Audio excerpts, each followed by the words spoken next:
done so. But again, Mr. Speaker,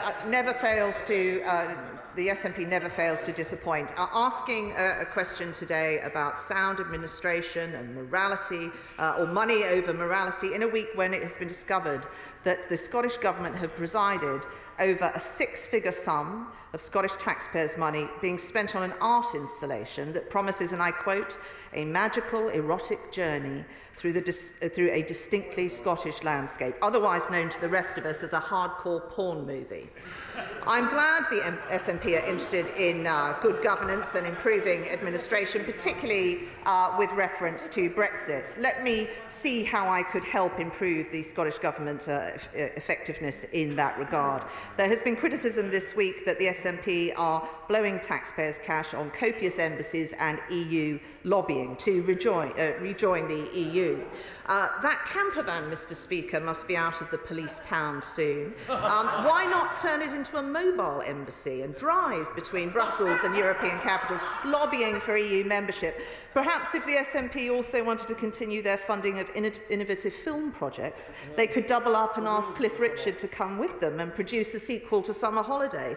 And of course, there would be the added bonus that it would also cut down the need for the SNP to blow more taxpayers' cash on overseas jollies. We are here to help, Mr. Speaker.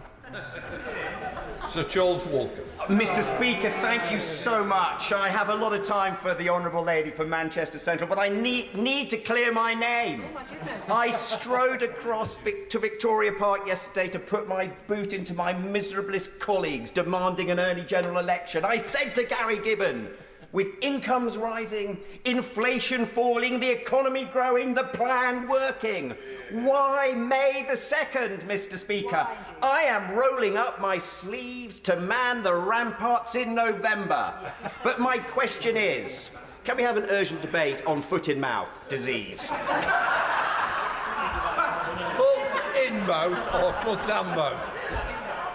Thank you, Mr. Speaker. Well, I'm very pleased the honourable gentleman was in the chamber today to set that record straight and request a debate on foot and mouth disease. I will, because of his energetic question, write to the Secretary of State and ask him to consider what the honourable gentleman has said. And for the rest of it, we thank him for it. Chair of the Backbench Committee, Ian Mills.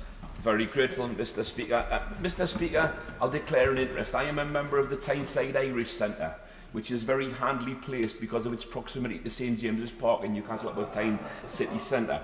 And with that in mind, I would like to wish all members of the Irish diaspora a very happy St Patrick's Day on Sunday. Mr. Speaker, we're still open for business for applications for Westminster Hall debates, but we're a little disappointed that we haven't been allocated a little bit more time before the Easter recess for some chamber time. But please, for after the Easter recess, we would welcome applications for Westminster Hall debates on Tuesday mornings and Thursday afternoon. Mr. Speaker, the cost of childcare has been a significant barrier to work for many parents, and the increase in funded places would be more welcome, but it would seem with the first phase of the increase coming into effect in April, many parents are reporting difficulty in obtaining the promised funded places and very significant increases in costs for the non-funded elements. So can we have a debate in government time on the impact of the first phase of the scheme on accessibility and affordability, and whether the scheme as it currently stands will effectively remove the childcare barrier to work and fulfil its promise to parents? Well, can I thank the honourable member for all the work that he is doing for his committee, and I hear his appeal for more time, and I will very soon be able to give him some information about that. With regard to our childcare policy, this is a priority for the Secretary of State. I will make sure that she has heard his concerns today. It is one of the many elements that we are bringing forward to enable people to remain economically active and to ensure that they're growing their household income. It's a very important service. That's why we have done it. It's an unprecedented generous package for parents, and we must ensure that all parents who want to have access to it can. Nikki Aitken. Hear, hear. Mr. Speaker. Yesterday I hosted my second parliamentary drop-in for fertility treatment with the likes of Fertility Matters at Work, LGBT Mummies, UK Fertility Network and others. Does my right honourable friend agree with me that it's now time that we took the access to fertility treatment and ensuring that employers themselves provide time for people undertaking fertility treatment, time off work, and that we can have a debate in government time to discuss this very, very important subject? Leave the House. Well, can I thank, on behalf of all of us, for the Honourable Lady for all the work that she does in this very important matter. It is primarily an issue for the Department of Health and Social Care, but also some of the issues she raises will fall into the Department for Work and Pensions. So I shall make sure that both Secretaries of State have heard what she has said today. This is increasingly a concern and a very important matter to many couples, and we must ensure we are doing all we can to support them. John Cryer. Thank you, Mr. Speaker. Can I press the Leader of the House again about the Football Governance Bill and how urgent it is? Many of us on both sides of the House have clubs in our constituencies that have been on the verge of going under, and that situation is only going to get worse. Could we bring the bill, the putative bill, to the floor of the House as soon as possible? Yeah. Leader. The Honourable Gentleman has my undertaking to do that. It's very important that we bring this bill forward. The football pyramid at every level needs to be supported. I know many honourable members will have had a great deal of input into it, and we must make sure that the bill is perfect when it comes to this House. Anna Firth. Very much, Mr. Speaker.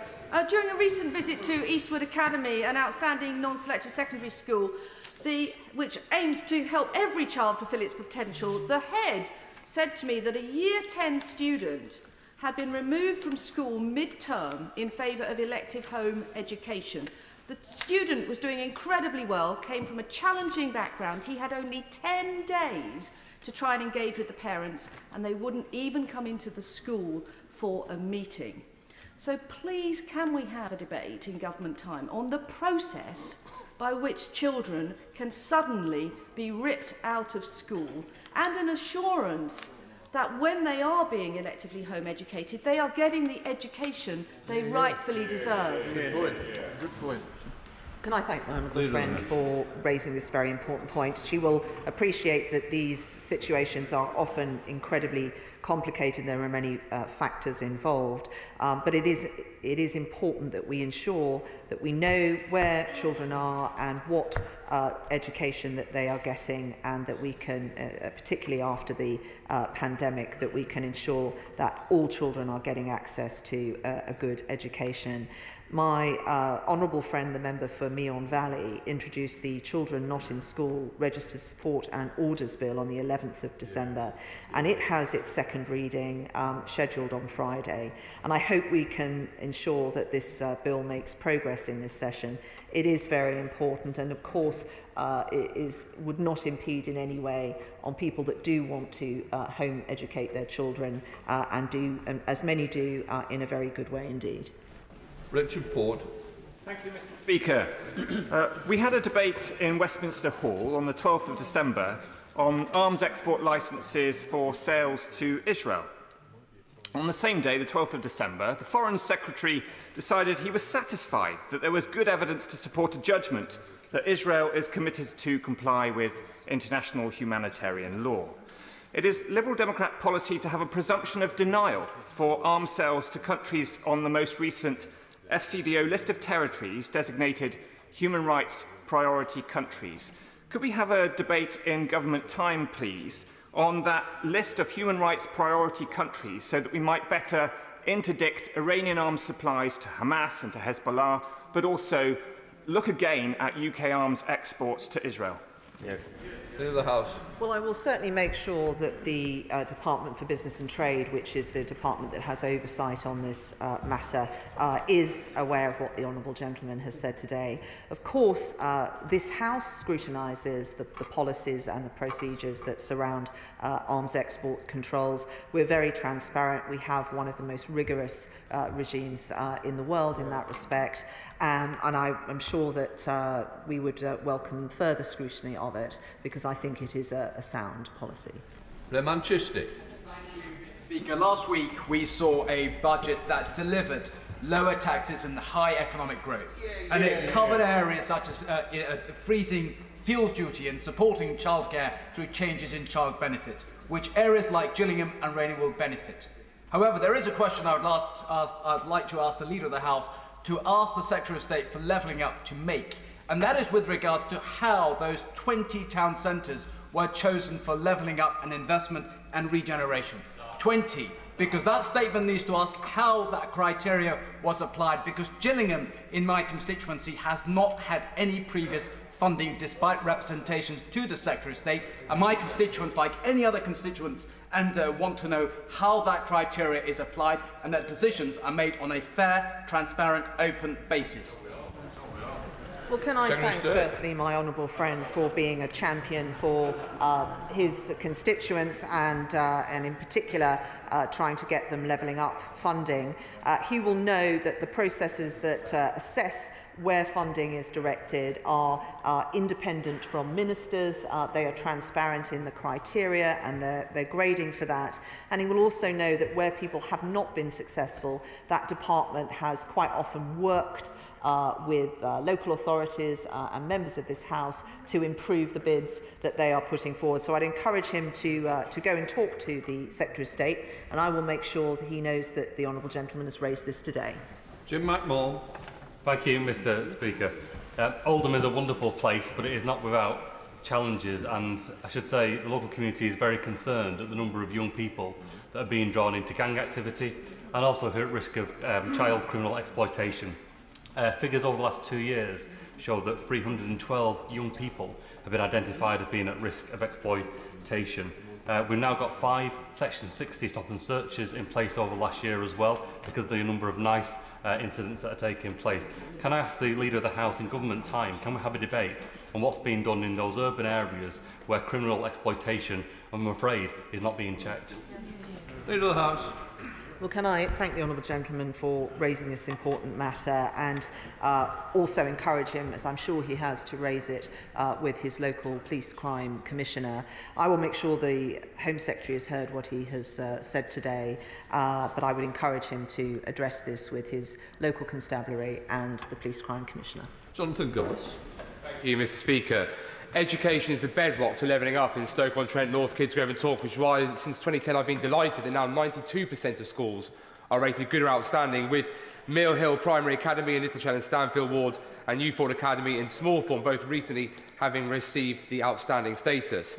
But sadly, Mr. Speaker, Labour's abysmal and dismal record looms large in Hornstoke-on-Trent thanks to their languishing 88 schools in a disastrous PFI debt deal, which has meant that recent hikes to the charges facing those schools could put staff's livelihoods at risk, as well as undermine the very fabric of what we're trying to do, which is turn the great education of our city around after Labour's abysmal failure.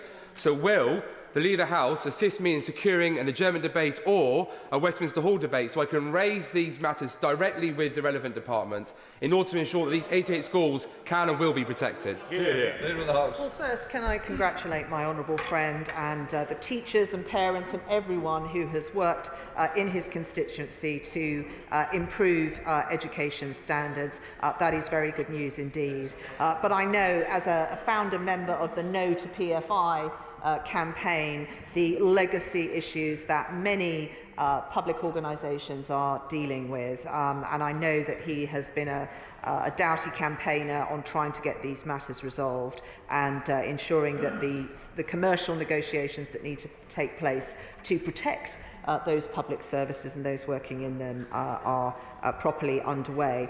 Given that education questions is not until the end of April, I will make sure that the Secretary of State has heard what he has said today, and also the Treasury, which has done much under our administration to try and rectify the damage these contracts has done. I will make sure that they have heard what he has said, and he will know how to apply for a debate.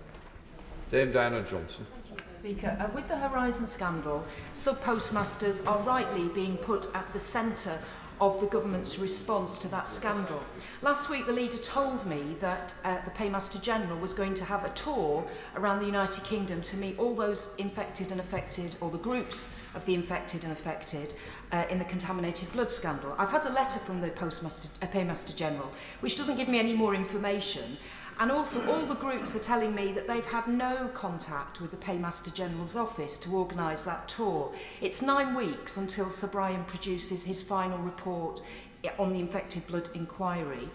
Is it possible to have a statement from the Paymaster General so we can all understand exactly what is happening and what this tour is going to do? Because a lot of people are concerned that it may be a delaying tactic, and what we all want to do is to get compensation to these people who've been infected and affected. Well, can I thank the Honourable Lady for raising this again?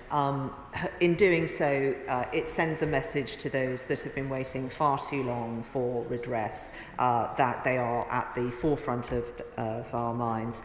I have met again this week with the Paymaster General. He is working and he is making good progress towards getting this resolved. I know this is frustrating for the Honourable Lady and all those involved with her all-party parliamentary group, but I know that the Paymaster General will come to this House at the first available opportunity to give an update on these matters. We are now moving towards the end of this process.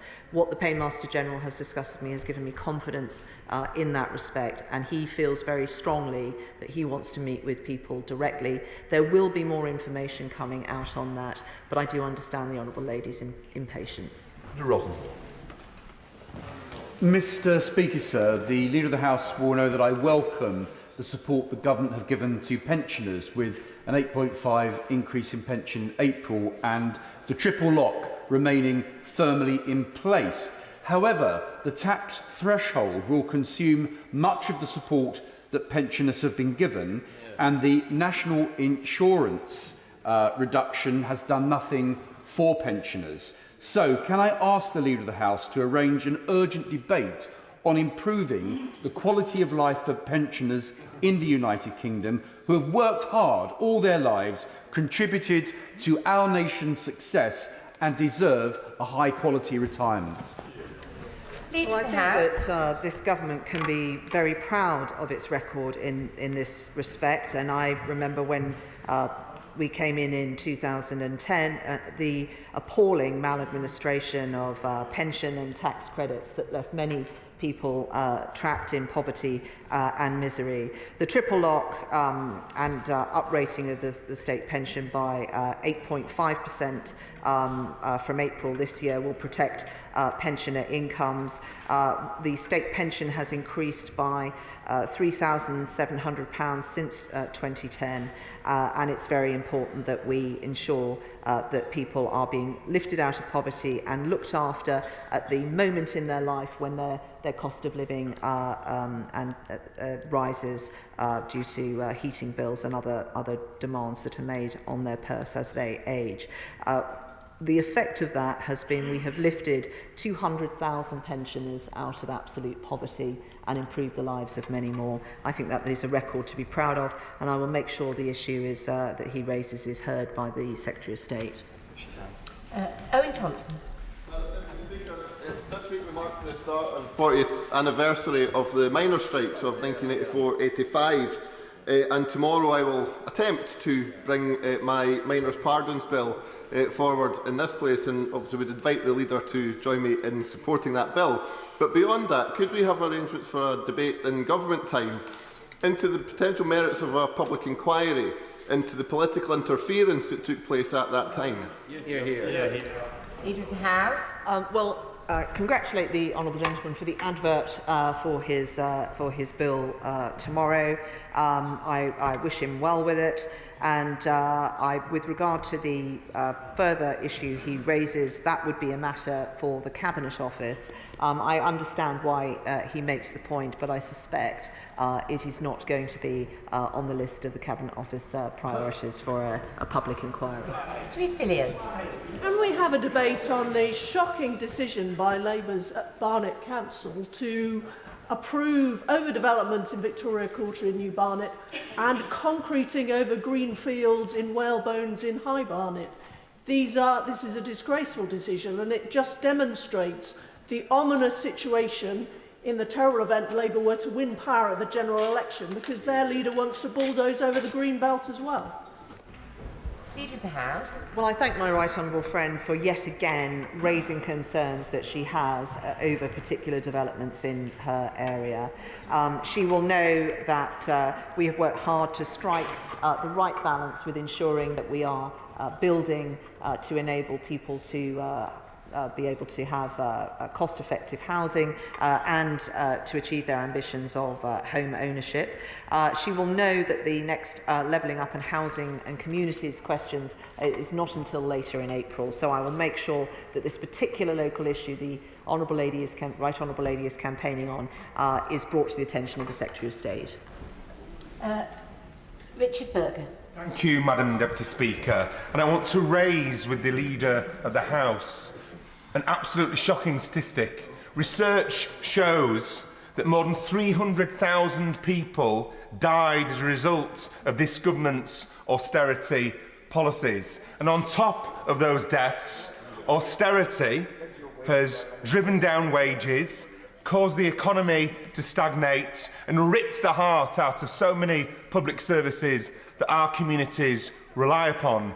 Yet despite this, the government plans £20 billion worth more of cuts. So can we have an urgent debate on the specific issue of the damage caused by austerity economics and why they need to be ditched once and for all? I thank the honourable gentleman for the opportunity to remind him of the state of the country when we took office in 2010.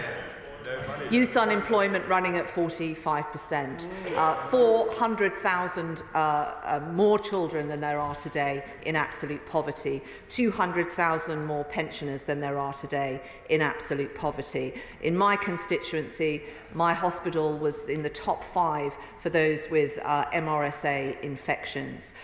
We had crumbling school buildings. The Labour Party's Building Schools for the Future programme hadn't actually done any work, and secondary schools were excluded from it. I could go on.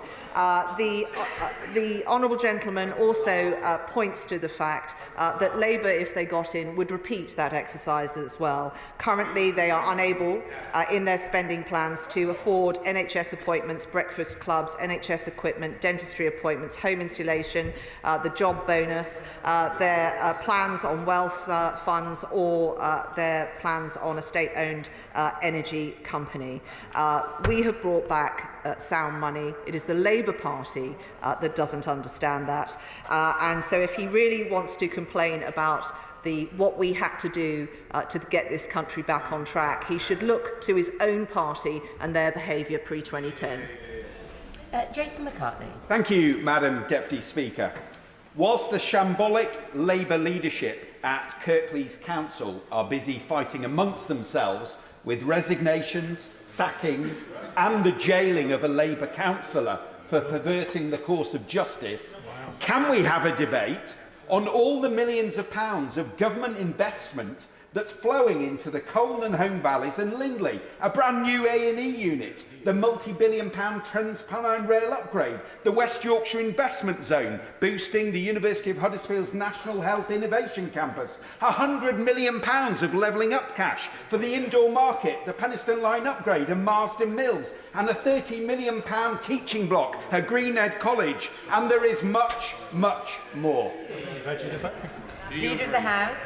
Can I thank and congratulate my honourable friend for listing the considerable achievements that he and his local community have been able to achieve. It is a great track record and one to be very proud of.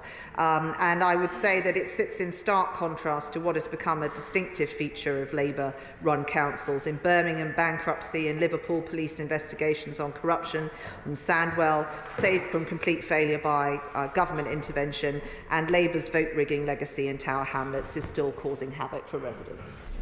Patricia Gibson.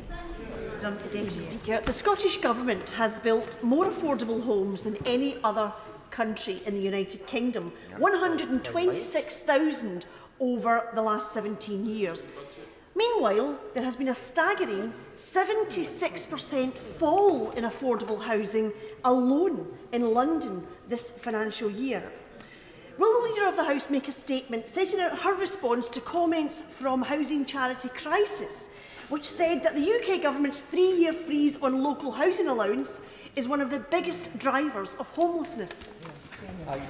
Leader of the House. The Honourable Lady asks, I will deliver. I'll make a statement now. The Mayor of London's record on home building, crime and on supporting small businesses and charities is a shambles, and he should be voted out of office. Andrew Saloon. We build thousands of new homes to make sure that people are decently and affordably housed, as we're doing in my constituency. We also put thousands of extra motorists onto the existing road network. The A505 between Leighton Buzzard and Dunstable has seen 4 fatalities in 6 years and 50 accidents, and Bedford Road and Houghton Regis is not safe. So what can we do to make sure we recognise the impact on the existing road network when we build thousands of these new homes? Well, can I thank my honourable friend again for his work on ensuring that what developments take place in his constituency are matched by investments in infrastructure and services, whether it's healthcare, which he has campaigned on enormously, but also transport as well, which he raises again today. I will make sure that the Secretary of State for Transport has heard what the Honourable Gentleman has said. He can raise it with him directly on the 21st of March, and I congratulate him because this is a very, very important aspect of ensuring that as developments progress, there are the services that his community needs. Liam Byrne. Thank you, Madam Deputy Speaker. The greater the scandal, the greater the obligation on us to act with speed and clarity to provide remedies. Notwithstanding yesterday's welcome news on the Horizon Scandal bill, we haven't acted fast enough, and now we're not acting with enough clarity, because the Department for Business and Trade is more than a fortnight late in providing the explanatory memorandum for its supplementary estimates. No other department has missed the deadline, only the Department for Business and Trade. Now, we cannot see where the budget might lie for remedies and redress for the GLO litigants whose heroic tenacity actually allowed us to overturn the convictions that the bill proposes. So, can the leader join me in urging the department to provide that explanatory memorandum quickly? And if not, can we have a debate in government time to get to the bottom on what on earth is going on? Well, I thank the Honourable Gentleman for, the Right Honourable Gentleman for raising this matter. I will certainly make sure that the Department has heard what he has said and that this House is presented with papers in good time to be able to scrutinise that legislation. He will know the complex issues that surround this bill and the work that has gone on to ensure that the bill is brought to the House in the best form possible that it can make swift passage through this House, and I know that there is concurrent activity to ensure that what it enables is ready to be implemented once it leaves this House and gains royal assent. He raises an important matter, and I will make sure the Department has heard what he has said. Wendy Morton. Speaker, last Friday on International Women's Day, I had a fantastic time celebrating Let Girls Play, the girls' biggest football day in my constituency, when schools, including Castlefort, JMI, Pelsall Village, Riders Hayes, St John's, St Anne's and Streatley Manor Primary all came together. Will my right honourable friend join me in thanking Walsall Football Club Foundation, including Swifty the mascot, and Streatley Academy, and everyone who was involved in organising this day and hopefully encouraging and inspiring the next generation of lionesses. Probably a debate. Well, can I congratulate my right honourable friend for all the work she has done and join her in her thanks and praise for Walsall Football Club, Walsall Football Foundation, Swifty the mascot and everyone involved in it. The proof of focus in this area is in the statistics, and the BBC recently analysed the uptake in women playing the national game, and there are now twice as many registered female football teams in England as there were just 7 years ago, and I think that is a tremendous thing to celebrate. Claire Hannah. Thank you very much. Members will know that the Shared Prosperity Fund was initially a replacement for EU funds and a poor imitation in the view of many. Despite Northern Ireland having the highest levels of economic inactivity and the lowest proportional spend of SPF, money allocated to that fund has in fact been repurposed into last month's Stormont deal and effectively raided to fund vital services. Will the Leader of House allow for a debate in government time to discuss that fund and how money can be returned properly to levelling up and to supporting employability for carers, for the long-term unemployed, for vulnerable young people and for people living with a disability in Northern Ireland? Well, the Honourable Lady raises a very important point, and the opportunity to speak directly to the Secretary of State, the dispatch box, is not until the 24th of April, so I will make sure that he has heard her concerns today. To Michael Ellis. Madam Deputy Speaker. Labour demand that because of a racist comment made 5 years ago, a large donation to the Conservatives should be returned. But does my right honourable friend recall that the head of the Public and Commercial Services Union, PCS, said 6 years ago, quote, Israel created the anti-Semitism row in the Labour Party, end quote. The Board of Deputies said at the time that it was anti-Semitic. However, Sorotka was subsequently elected president of the whole TUC. Now, applying the same standards, shouldn't Labour return the tens of millions that they have received from trade union donations? Well, my right honourable friend has provided yet another example to add to the three that I gave earlier in this session. So it's £15 million and rising, and we wait to see what the Honourable Lady opposite does. Kevin Brennan. Thank you, Madam Deputy Speaker. Can we have a debate about Ofcom's approach towards GB News and the alleged breaches, and found breaches, in fact, of the Broadcasting Code and its ownership? Isn't it time that we had a proper wide-ranging inquiry from Ofcom into whether or not Sir Paul Marshall, who has endorsed very right-wing and extreme views, is a fit and proper person to hold a broadcasting licence, and whether the editorial policy is actually in breach of the rules set down by this House? Well, the Honourable Gentleman is an experienced parliamentarian and he will know how to secure a debate. The Chairman of the Backbench Business Committee is smiling and wiggling his eyebrows at him along the bench. The work that Ofcom does is incredibly important. They have raised a number of concerns with that channel, but with particular broadcasters that are and presenters that are in it. They have not raised matters of concern with regard to the channel itself, but if the Honourable Gentleman wishes to explore these matters further, he knows what he can do. Peter Gibson. Thank you, Madam Deputy Speaker. Working with Durham Police and Darlington Council Civic Enforcement, I have been shocked to learn of the widespread sale of illegal vapes, illicit tobacco, underage sales to children, and the grooming and entry of children into acting as agents for this organised crime akin to county lines. What work is government doing across DLUC, Health, Home Office and Justice to tackle this issue? And can my right honourable friend find time for a debate on this deeply troubling issue? Leader of the House. Well, my honourable friend will know how he can secure a debate, and things that could be discussed at that occasion would be the 30 million of new funding per year for enforcement agencies, including trading standards, HMRC and Border Force, to tackle the illicit market and underage sales.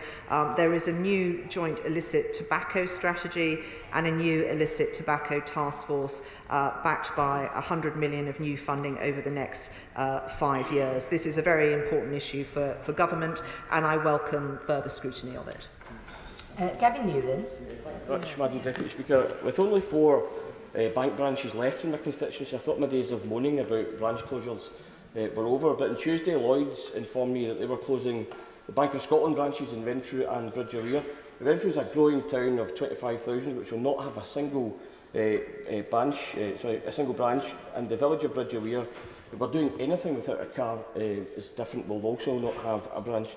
So can we have a debate on local banking? Because for so many, that is now left to, albeit in simple terms, to the post office, whose reputation in the public, it's fair to say, is in the gutter. Well, these are important Leader of the services for any community, and the Honourable Gentleman is right to raise concerns about what is happening in his constituency. It is fortunate that the Secretary of State for Levelling Up is on the benches. He has saved me the stamp to raise this matter with him, because his department has done a lot of work in ensuring that even though there might not be bricks and mortar there for banking services, that those services can be retained in local communities, including communities that are very isolated and rural. So I will, belt and braces, I will write to the Secretary of State and ask that his officials who have put together best practice in this area contact the Honourable Gentleman's office. Tom Hunt. When Mark Murphy was a presenter at BBC Radio Suffolk, I think it's fair to say we had a bit of a mixed relationship. He was probably the most robust questioner I've ever encountered. However, in last September, he took over as the CEO of Cancer Support Suffolk, and he has done an exceptional job with his team. I went in there last week, they made some changes. You don't need to be referred by the hospital to go in there to have a meeting, and also it supports family members, not just those with cancer. One of the things that he raised to me, though, is that he thinks that there should be national screening for prostate cancer, and there should be a level playing field when it comes to all forms of cancer to make sure we catch it early, work with some hard-to-reach communities to raise awareness as well. Will the Leader of the House support me in this campaign and also recognise the work that Mark Murphy's done and how it actually could save lives in Suffolk? Well, can I first of all add my thanks and congratulations to the Honourable Gentleman for those individuals who have done so much to improve services and patient experience in his area. We have had some good news on cancer outcomes today, and that is very welcome, and it is because of those people, their attention to detail and their efforts that those achievements have been secured. He will know that diagnostics are absolutely critical to ensuring that people have good outcomes. That is why we have invested so much in the new 160 diagnostic test centres in a whole raft of therapy areas across the country. I will make sure that the Secretary of State for Health has heard his particular interest in this area, and we now obviously have new opportunities to use data that the Department of Health is collecting to ensure that we improve patient outcomes everywhere. Yvonne Favard. Thank you, Madam Deputy Speaker. Last week I visited Zealandia UK, and besides showing me their range of products, I had a Zoom call with their managing director of their Ukrainian factory, who set up Bake for Ukraine, a project that helps bring fresh bread to local people by sending decommissioned commercial bakery equipment from the UK, converted and given to small bakeries in local villages. Tesco already contribute to the scheme, but could the Leader of the House suggest how this scheme can be promoted to all colleagues to encourage more companies to contribute and raise awareness of this wonderful project? Yeah. Well, in addition to asking a question, the Honourable Lady has provided her own answer by sharing with us this very impressive scheme, which shows the power of business as a force for good in the world. It will be in Hansard. I hope that media will pick it up, and I'm sure that everyone in this chamber will do their best to promote the scheme. Henry Smith.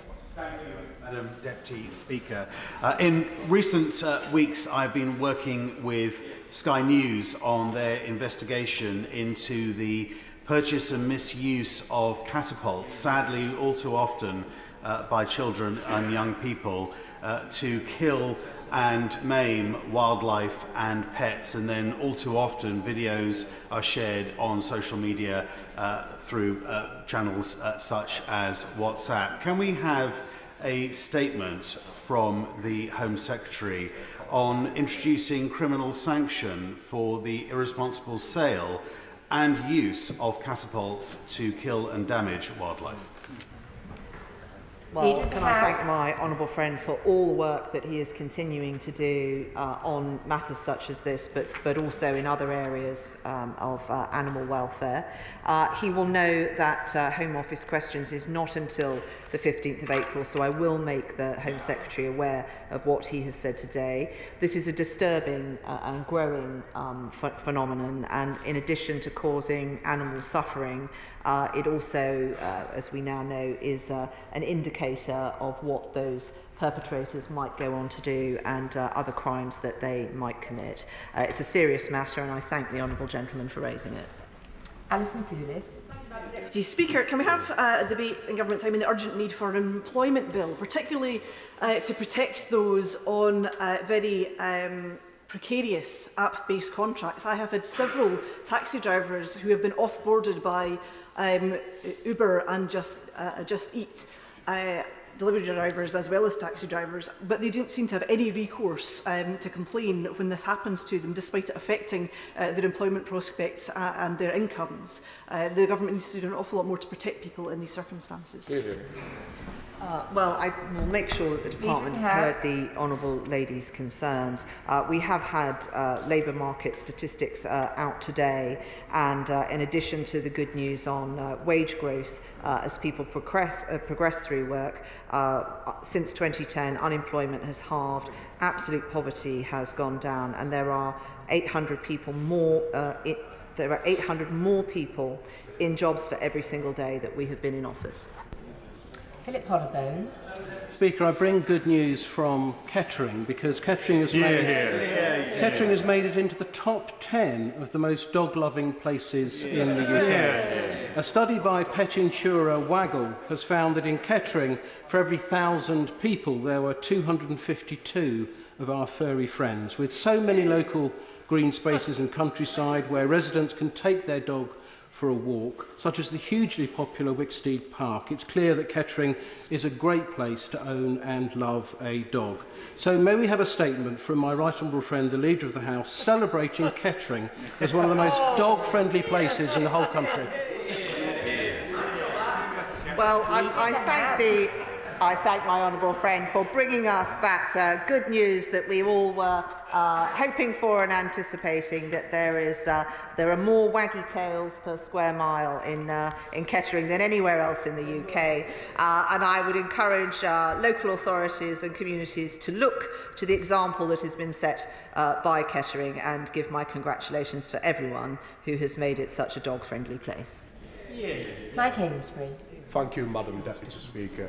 Parents from the Northwich part of my constituency are rightfully lobbying me about specialist educational provision in the Cheshire West and Chester area. Could we have a debate in government time about the sufficiency of resources given to councils and powers to deal with education and health partners in this field, special educational needs? Thank you. Well, the honourable gentleman raises a very important matter, and he will know that this is not just a priority for the Secretary of State for Education, but something very personal to her and something that she has a particular personal interest in and focus on. We have increased funding available for special education needs. We have invested also in specialist schools, but I will make sure that the Secretary of State is aware of his concerns as the next education questions is not until the end of April. Simon Bales.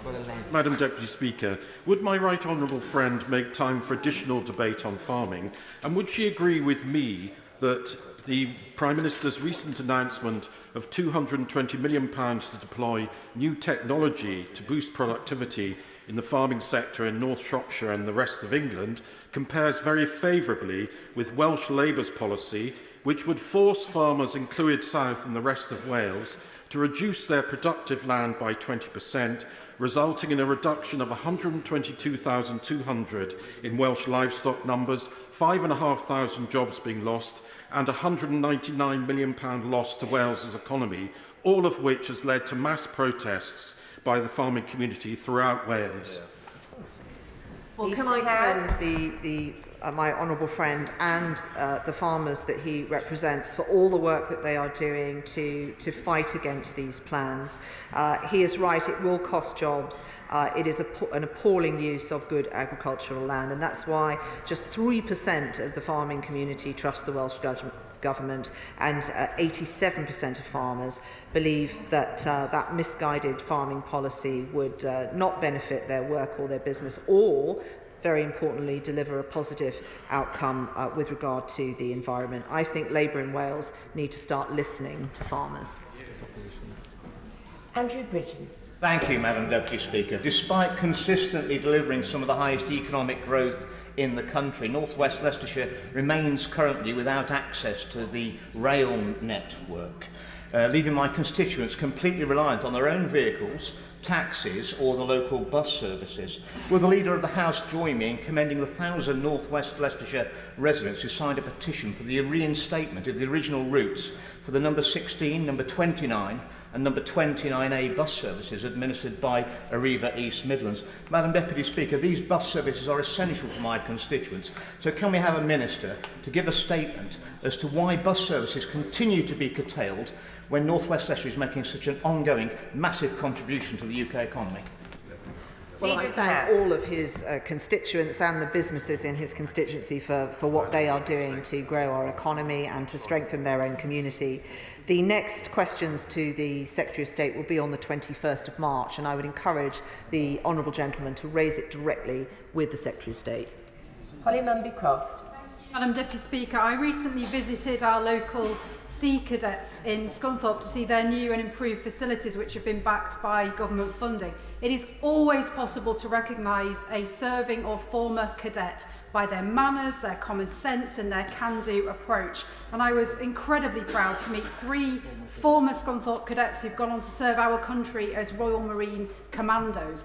Will she join me in commending our fantastic cadet leaders and our local young cadets who we're incredibly proud of? And would she support a debate on how we can continue to support cadets in the very genuine and positive contribution they make to our society? Well, as the Honourable Lady was asking her question, there were audible noises of support from around the chamber. I think we all appreciate the work that the Sea Cadets do, as well as being a fantastic escalator of talent and giving young people opportunities and confidence. They also do a huge amount for their local communities, and we would all join with the sentiments that the Honourable Lady has given us today. We have done a huge amount to expand access to cadets and not just Sea Cadets but other cadets as well, in supporting schools to set up their own branches, but there is always more to do, and her question today has reminded us of the benefits of that. Stephen Bonnar. All of us across the House appreciate the vital role played by local individuals and volunteer groups within our constituencies. One such group in my constituency is Friends Together, based in Coltbridge, which has been running for 7 years now and makes a real difference to the lives of 150 local people with additional support needs. I wonder if the Leader of the House will join me in welcoming the most thrilling news that these individuals are to be recognised by the Sovereign Military Hospitaller Order of St John of Jerusalem, of Rhodes and of Malta. Liam Hackett will receive the Cross of Merit, Ina Hamill the Silver Medal, while Elaine McDermott, Patrick Allen, Yvonne Crowley and Elizabeth Locke will receive a bronze medal. This is truly outstanding a recognition, and it is richly deserved. So I wonder if we can have a debate in government time about the importance of community volunteers right across the United Kingdom and the valuable work that they commit to us. Well, it's a shame, Madam Deputy Speaker, that applause is not allowed in the House and would be out of order, because I think we would all want to give those individuals a round of applause. I would say from all of us, congratulations to all in Friends Together, and thank you for your service. And I hope that the Honourable Gentleman will be getting a copy of Hansard today for everyone that he has named. We appreciate all of them. Bob Blackman. Deputy Speaker, I'm sure my right honourable friend will join me in congratulating Conservative-run Harrow Council for exceeding the number of apprentices they've recruited this year. More than 50 young people have been given the opportunity to work across different departments, including 8 in our schools, and obviously this gives them the opportunity of building a career which they can do in public service. So will my right honourable friend find time in government time to have a debate on apprentices in public services, so we can congratulate those public services that are recruiting apprentices and shame those that don't? Well, I do join with my honourable friend in congratulating his local authority for their achievements. I think we should all be proud of the fact that over the last few years we have created 5.7 million of such opportunities for young people, but also people at other stages in their life. It is a tremendous way people can progress or move career, gain new qualifications without getting into debt, and I send my congratulations to him and Harrow Council. Michael Shanks. Thank you, Madam Deputy Speaker. Can I begin by joining the tributes of the Speaker and the front bench to Tommy McAvoy, who represented my constituency of Rutherglen for 23 years and was a committed trade unionist in the community before. He was very much Rutherglen's man, and I think during the by-election, I don't know how many people said to me, "You don't need to worry." I knew Tommy well all those years ago. 14 years after he stopped being the MP, he was still remembered by so many constituents. I wonder if I could ask the Leader of the House about the subsidy scheme provided to support schools to come to this place. It's always wonderful to see schools visiting us, and as a former teacher of politics, being able to bring pupils to this place to see politics in action is incredibly important. My honourable friend, the member for Paisley and Renfrewshire North, has raised the issue of the subsidy already, and I want to just pick up the fact that although it's been increased for April, for many schools it still is not enough to support them to come to this place. And I wonder if there's been any analysis of how many schools have been prevented from visiting because of that, and if there might be some review of the categories, because all of Scotland's schools are in Category C, and it is particularly difficult to bring them here with the subsidy that's currently in place.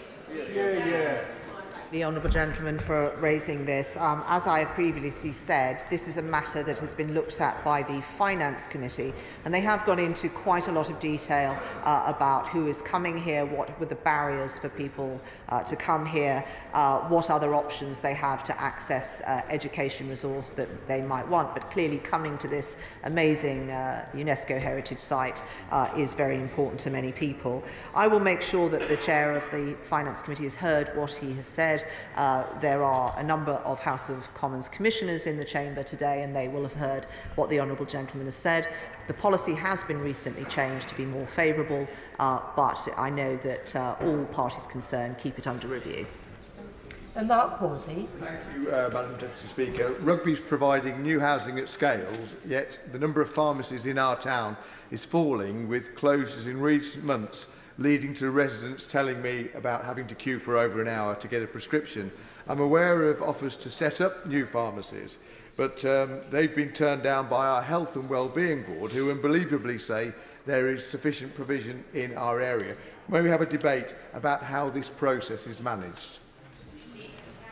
Well, I'm sorry to hear about the situation in the honourable gentleman's constituency, and it sounds a very serious situation indeed. It is the responsibility of local commissioners. They have an obligation to ensure that those services are available. And clearly, because of our initiatives such as Pharmacy First, it is doubly important because now many of these places do have authority to prescribe. I will make sure that the Secretary of State for Health has heard his concerns and ask the regional managers of NHS England to look at what is going on in his local community. It is not a level of service that is acceptable for his constituents. Alan Brown. Madam Deputy Speaker, a company called Claim My Tax notified my constituents Margaret and Brian Broadley that they were due a £1,200 marriage tax allowance refund from HMRC. On seeing the paperwork, they believe their signatures have been fraudulently obtained by the company, and they notified HMRC accordingly. HMRC insists they did give permission, and they're going to continue to work with the company rather than directly with my constituents. Now, the government rightly talked about clamping down on the actions of such claims companies. So why is HMRC allowed to behave like this? Well, I hope that we can swiftly resolve this situation for the honourable gentleman. If he would give me the details of the case following this business questions session, I will make sure that he speaks immediately to someone from HMRC who can resolve this. I'm sure he has tried to get this resolved himself. I'm here to assist him in doing so, and I hopefully we'll be able to sort this out for his constituents. Dr. Luke Evans. Thank you, Mr. Speaker. One of the driving reasons I wanted to come to this House is because what I saw in the NHS. all too often when you wanted to create change, you'd be told you're too junior or this is the way it's always been done. That's why I was delighted to see that the productivity plan was brought forward with £3.4 billion being put towards it. Could we have a debate in government time when that plan is brought forward to make sure that simple things like cross-boundary results are shared, that we can have computers that can switch on and load up quickly, and we get rid of things like faxes and scanning in letters, because all of this takes about 10 to 15% of a clinician's time. That time could be better spent with patients. Yeah.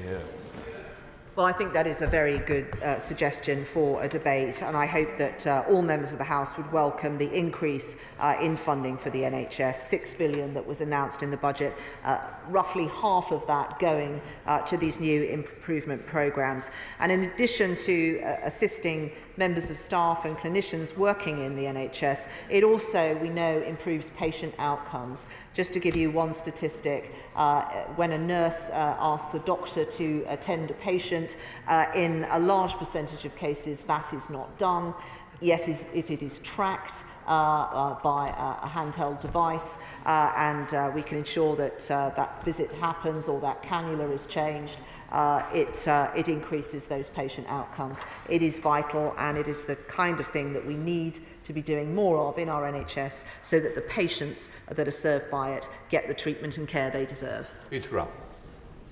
Mr Speaker, H100 in methyl is making good progress towards delivering the biggest green hydrogen domestic heating network the world has ever seen.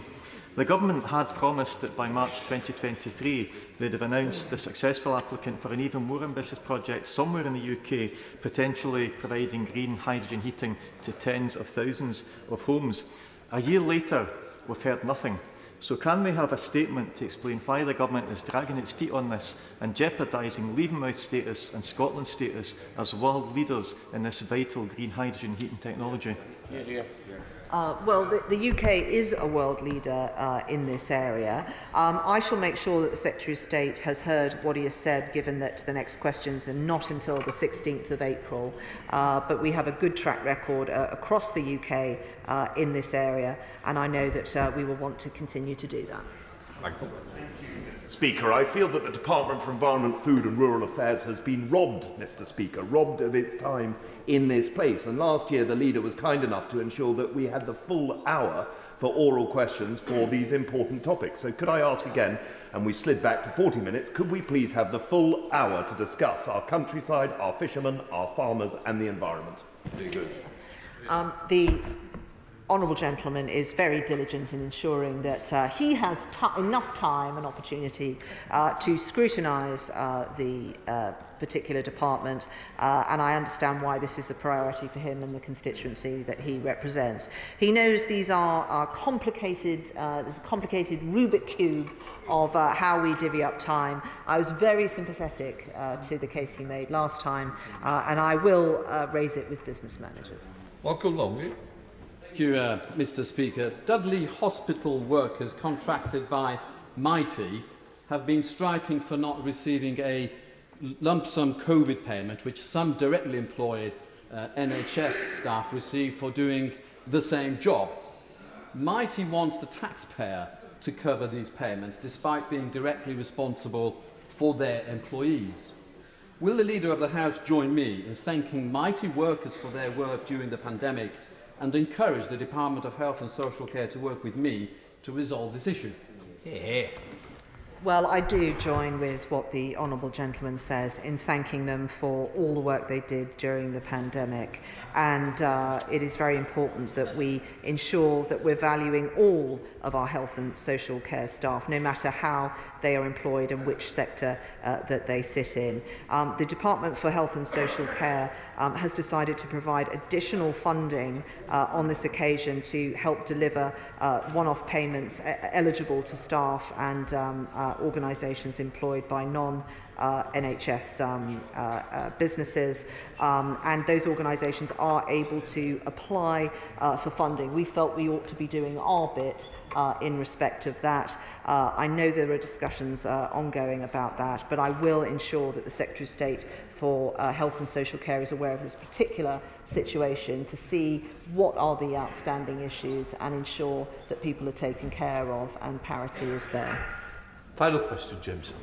Mr. Speaker, thank you. The leader may have seen the news this week that Reading Football Club intends to sell its state-of-the-art Bearwood training ground as a precursor to what I hope will not be administration.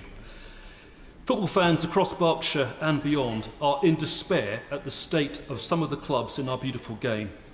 I know the issue of football governance bill has already been raised this morning, and it can't come soon enough, but could the leader please use all of the levers at her disposal to ensure that when the bill does come, it has sufficient teeth and powers in there to ensure that owners who are not fit and proper cannot take control of these clubs, and also that those who do slip through the net are properly held to account?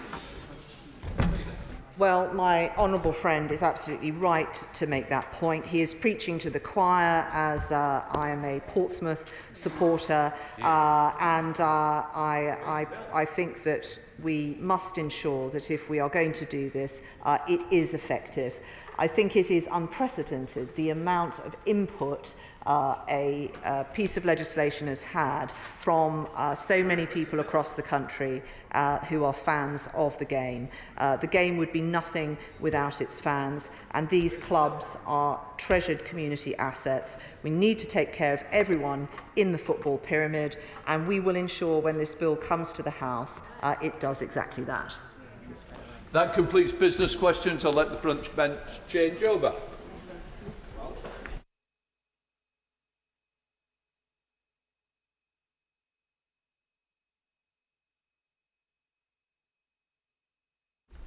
Right, we come to the statement. I call the Secretary of State, Michael Gove.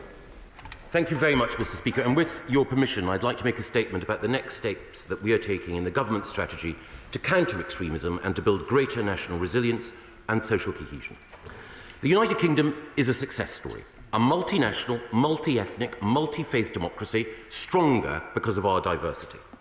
But our democracy and our values of inclusivity and tolerance are under challenge from extremist groups which are radicalising our young people and driving greater polarisation within and between communities to further their own ends. In order to protect our democratic values and enhance social cohesion, it is important both to reinforce what we all have in common and to be clear and precise in identifying the dangers posed by extremism. As our new definition makes clear, extremism can lead to the radicalisation of individuals, deny people their full rights and opportunities, suppress freedom of expression, incite hatred, weaken social cohesion, and ultimately, it can lead to acts of terrorism. Most extremist materials and activities are not illegal and do not meet a terrorism or national security threshold.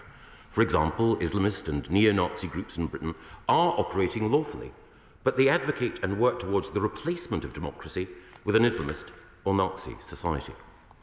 The Department for Levelling Up Housing and Communities has been working with local authorities, civil society and faith groups, especially in those areas where social cohesion is most under strain, to de-escalate tensions and to explore the most constructive support that we can offer.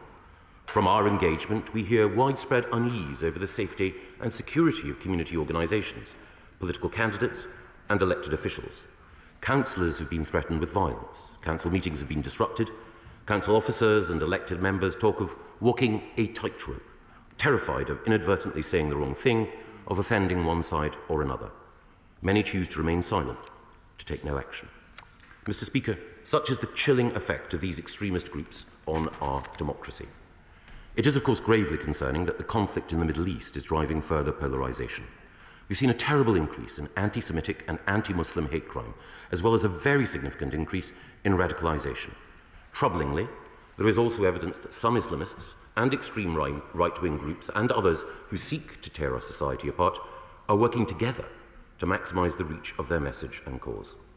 And that is why the work of civil society organisations such as the Community Security Trust and Tel Mama, as well as Muslims Against Anti-Semitism, the educational charity Solutions Not Sides, and the Forum for Discussion of Israel and Palestine is so important. We've provided additional funding for the CST and Tel Mama to counter anti-Semitism and anti-Muslim hatred, and we will do more. We will shortly establish a new fund to provide additional, direct and tangible support for grassroots organisations building bridges and fighting division. I wish to commend those doing so much to counter prejudice. In working with civil society, it's critically important that we do not unwittingly or through ignorance, fund or otherwise support organisations or individuals who are themselves extremist. In the past, it has unfortunately been the case that extremist groups and actors have sought to present themselves as moderate voices, representative of majority or mainstream opinion. The government has had a definition of extremism since 2011. It has helped inform our prevent counter-terrorism work and was designed to assist the government in engagement. But in a considerable number of cases, organisations and individuals with views which are clearly extreme have nevertheless benefited from state engagement, endorsement and support, and furthermore have exploited that association to further their extremist agendas. Among the most significant was Shakil Beg, who was labelled an Islamist extremist by a judge. Mr. Beg, an NHS chaplain and regular speaker at state schools, ran the Lewisham Islamic Centre and was on both the Metropolitan Police's Independent Advisory Group in Lewisham and Lewisham's Standing Advisory Committee on Religious Education. In 2016, Mr. Beg sued the BBC when they described him, accurately, as an extremist. The judge in the case, Mr. Justice Haddon Cave, conducted his own scrupulous research, identifying many occasions where Mr. Beg had advocated extreme positions, including promoting and encouraging religious violence, by telling a Muslim audience that violence in support of Islam would constitute a man's greatest deed. Not only did Mr. Justice Haddon Cave dismiss Mr. Begg's claim, he drew specific attention to the danger of extremists exploiting sponsorship from state institutions. And he outlined the need for an updated and more precise definition of extremism to guide engagement by government and others. And we have since seen how figures of potential extremism concern have been able to work with the Crown Prosecution Service and the Metropolitan Police, co-opt charities, and indeed benefit from public funding. And we know from William Shawcross's excellent independent review of Prevent that such engagement has inadvertently provided a platform, funding, or legitimacy for groups or individuals who oppose our shared values. This apparent legitimising of their views can lead extremists of all ideologies to be emboldened and to exert greater influence. That's why today my department is publishing an updated, more precise and rigorous definition of extremism, alongside a set of cross-government engagement principles for use when engaging with external groups. There is also detailed guidance on what the definition does and does not capture. And we're also setting up a new counter-extremism centre of excellence in my department as a world-leading authority on best practice, data and research.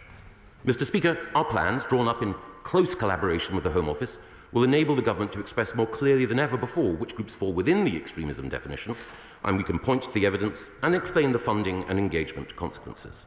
They will also support national efforts to counter the work of extremists who promote their ideologies both online and offline. The new definition will strengthen vital frontline counter-radicalisation work, and the new Centre of Excellence will also help us to understand the role played by state actors and state-linked organisations in extremist activity which is taking place in our country. And the wider knowledge of what constitutes extremist behaviour and who is behind it will, I hope, help all of us to identify potential threats and to take steps to challenge and marginalise them. Critically, the rights that we enjoy in the United Kingdom extend to everyone. Freedom of expression, freedom of religion and belief, the rule of law, upholding democracy and equal rights, these are the cornerstones of our civilised society, which as a government, as a parliament, on every side of this House, we strive always to uphold. So let me be clear, our definition will not affect gender-critical campaigners, those with conservative religious beliefs, trans activists, environmental protest groups, or those exercising their proper right to free speech. The government has taken every possible precaution to strike a balance in drawing up the new definition between protecting fundamental rights and safeguarding citizens. Our definition draws on the work of Dame Sarah Khan, the government's independent reviewer of social cohesion, and Sir Mark Rowley, the Metropolitan Police Commissioner, before his appointment to that post. The proposed definition will hold that extremism is the promotion or advancement of an ideology based on violence, hatred or intolerance that aims to negate or destroy the fundamental rights and freedoms of others, or undermine, overturn or replace the UK's system of liberal parliamentary democracy and democratic rights, or intentionally create a permissive environment for others to achieve these results. It is important to stress that we are in no way intending to restrict freedom of expression, religion or belief.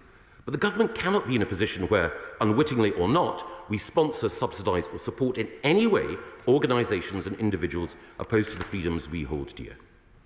Across this House, I am sure that we would agree that organisations such as the British National Socialist Movement and Patriotic Alternative, who promote neo-Nazi ideology, argue for forced repatriation, a white ethno-state and the targeting of minority groups for intimidation, are precisely the type of groups about which we should be concerned and whose activities we will assess against the new definition. The activities of the extreme right wing are a growing worry. The targeting of both Muslim and Jewish communities and individuals by these groups is a profound concern requiring concerted action. And it is important, just as with our definition of extremism, to be precise in the use of language when discussing Islamism. Islamism should never be confused with Islam. Islam is a great faith, a religion of peace, which provides spiritual nourishment to millions, inspires countless acts of charity, and celebrates virtues of generosity, compassion, and kindness. Islamism is a totalitarian ideology which seeks to divide, calls for the establishment of an Islamic state governed by Sharia law, and seeks the overthrow of liberal democratic principles. It has its roots in the thinking of the founder of the Muslim Brotherhood, Hassan al-Banna, the founder of Jamaat-e-Islami, Abu al-Maududi, and the Muslim Brotherhood ideologue, Said Qutb. The Palestinian branch of the Muslim Brotherhood is, of course, Hamas. Organisations such as the Muslim Association of Britain, which is the British affiliate of the Muslim Brotherhood, and other groups such as Cage and MEND, give rise to concern for their Islamist orientation and views. We will be holding these and other organisations to account to assess if they meet our definition of extremism, and will take action as appropriate. There are, of course, further steps that we will take in the coming days and weeks to marginalise extremist groups and to support and strengthen those communities where extremists are most active and spreading division. This will include responding to Dame Sarah Khan's forthcoming report on social cohesion and democratic resilience, and Lord Walney's independent review of how to counter political violence and disruption. In this debate, we must never forget about the experiences of victims of extremism who are targeted by extremist groups and the severe and distressing impact it has on their lives. So I'm pleased that Dame Sarah Khan will be addressing this in her forthcoming report. As the Prime Minister has said, the time has come for us all to stand together to combat the forces of division and to beat this poison. The liberties that we hold dear, and indeed the democratic principles we're all sent here to uphold, require us to counter and challenge the extremists who seek to intimidate, to coerce, and to divide. We have to be clear-eyed about the threat we face, precise about where that threat comes from, and rigorous in defending our democracy. That means upholding freedom of expression, religion, and belief when they are threatened, facing down harassment and hate, supporting the communities facing the greatest challenge from extremist activity, and ensuring this House and this country are safe, free, and united. I commend this statement to the House. I now call the Shadow Secretary of State, Angela Rayner. Thank you, Mr. Speaker. Can I start by thanking the Secretary of State for the advance sight of this statement and for his briefing yesterday. Hateful extremism threatens the safety of our communities and the unity of our country. Everyone across this House can agree that this is a serious problem which demands a serious response. So I want to begin by saying from the outset, when it comes to our national security, when it comes to the threat of radicalisation, when it comes to the toxic scourge of Islamophobia, neo-Nazism, anti-Semitism or any other corrosive hatred, the whole House can and should work together. The way the government does this work matters, and the language that we all use is important. And I want to welcome the Secretary of State's opening words that it's our diversity and our values which make our country stronger. Indeed, the Secretary of State is right to raise the concerns about the dangers facing our elected representatives. We must be free to represent the views of our constituents. We all have a responsibility to work to extinguish the flames of division and never to fan them. While it may be part of the nature of our politics for passion to sometimes take centre stage, and while we may challenge and probe these plans today, if the Secretary of State wants to engage going forward, he has my word that we can do so in good faith. And the reason that I say challenge is because I do believe he's made a mistake in the way that this policy has been trailed in the last week. So I'm glad that he's now come to the House to give clarification. But it is not right that we have spent the last few days poring over a possible new definition in the papers. And it's not right that the Department has leaked the names of groups that may or may not be covered by this definition when he rightly says this work should be based on due diligence. And it is not right that each stage of the recruitment of a new Islamophobia advisor has been mired in controversy. So can the Secretary of State confirm he has now appointed an advisor? So on today's announcement, Mr Speaker, we will scrutinise this new definition, and it will be crucial to see the way it is applied in practice. But can I ask the Secretary of State to set out today how the new Centre of Excellence will operate and how it will be resourced? And can he confirm how this new definition will work in practice? How exactly will it restrict the government's engagement? And can he explain whether these restrictions will only relate to government engagement or later extended to other public bodies such as the police and universities? Given this new definition, the public will rightly be alarmed at the idea that government ministers could already have met with extremist groups. Can the Secretary of State shed some light on this? Renewed vigilance and diligence is welcome, particularly in the current climate, but if his own department now needs to cut ties with extremist groups, it begs the question why they were working with them in the first place. And given he says this will not affect gender-critical campaigners, those with conservative religious beliefs, trans activists, environmental protest groups, or those exercising their proper right to free speech, can the Secretary of State explain which groups this new definition will affect and where the government has chosen to draw the line? Mr Speaker, this is not the first time that the government has identified this risk or promised to act. As the Secretary of State mentions in his opening, at the beginning of 2011, well back then, the Conservative Home Secretary told the House that if organisations do not support the values of democracy, human rights, equality before law, participation in society, we will not work with them and we will not fund them. It begs the question, why has it taken the government 13 years to address this? The Secretary of State says that organisations which are clearly extreme have benefited from government engagement, endorsement and support, and even suggests that those groups have exploited government engagement. Can he understand how deeply concerning this is to hear? He must explain exactly how this has been allowed to happen.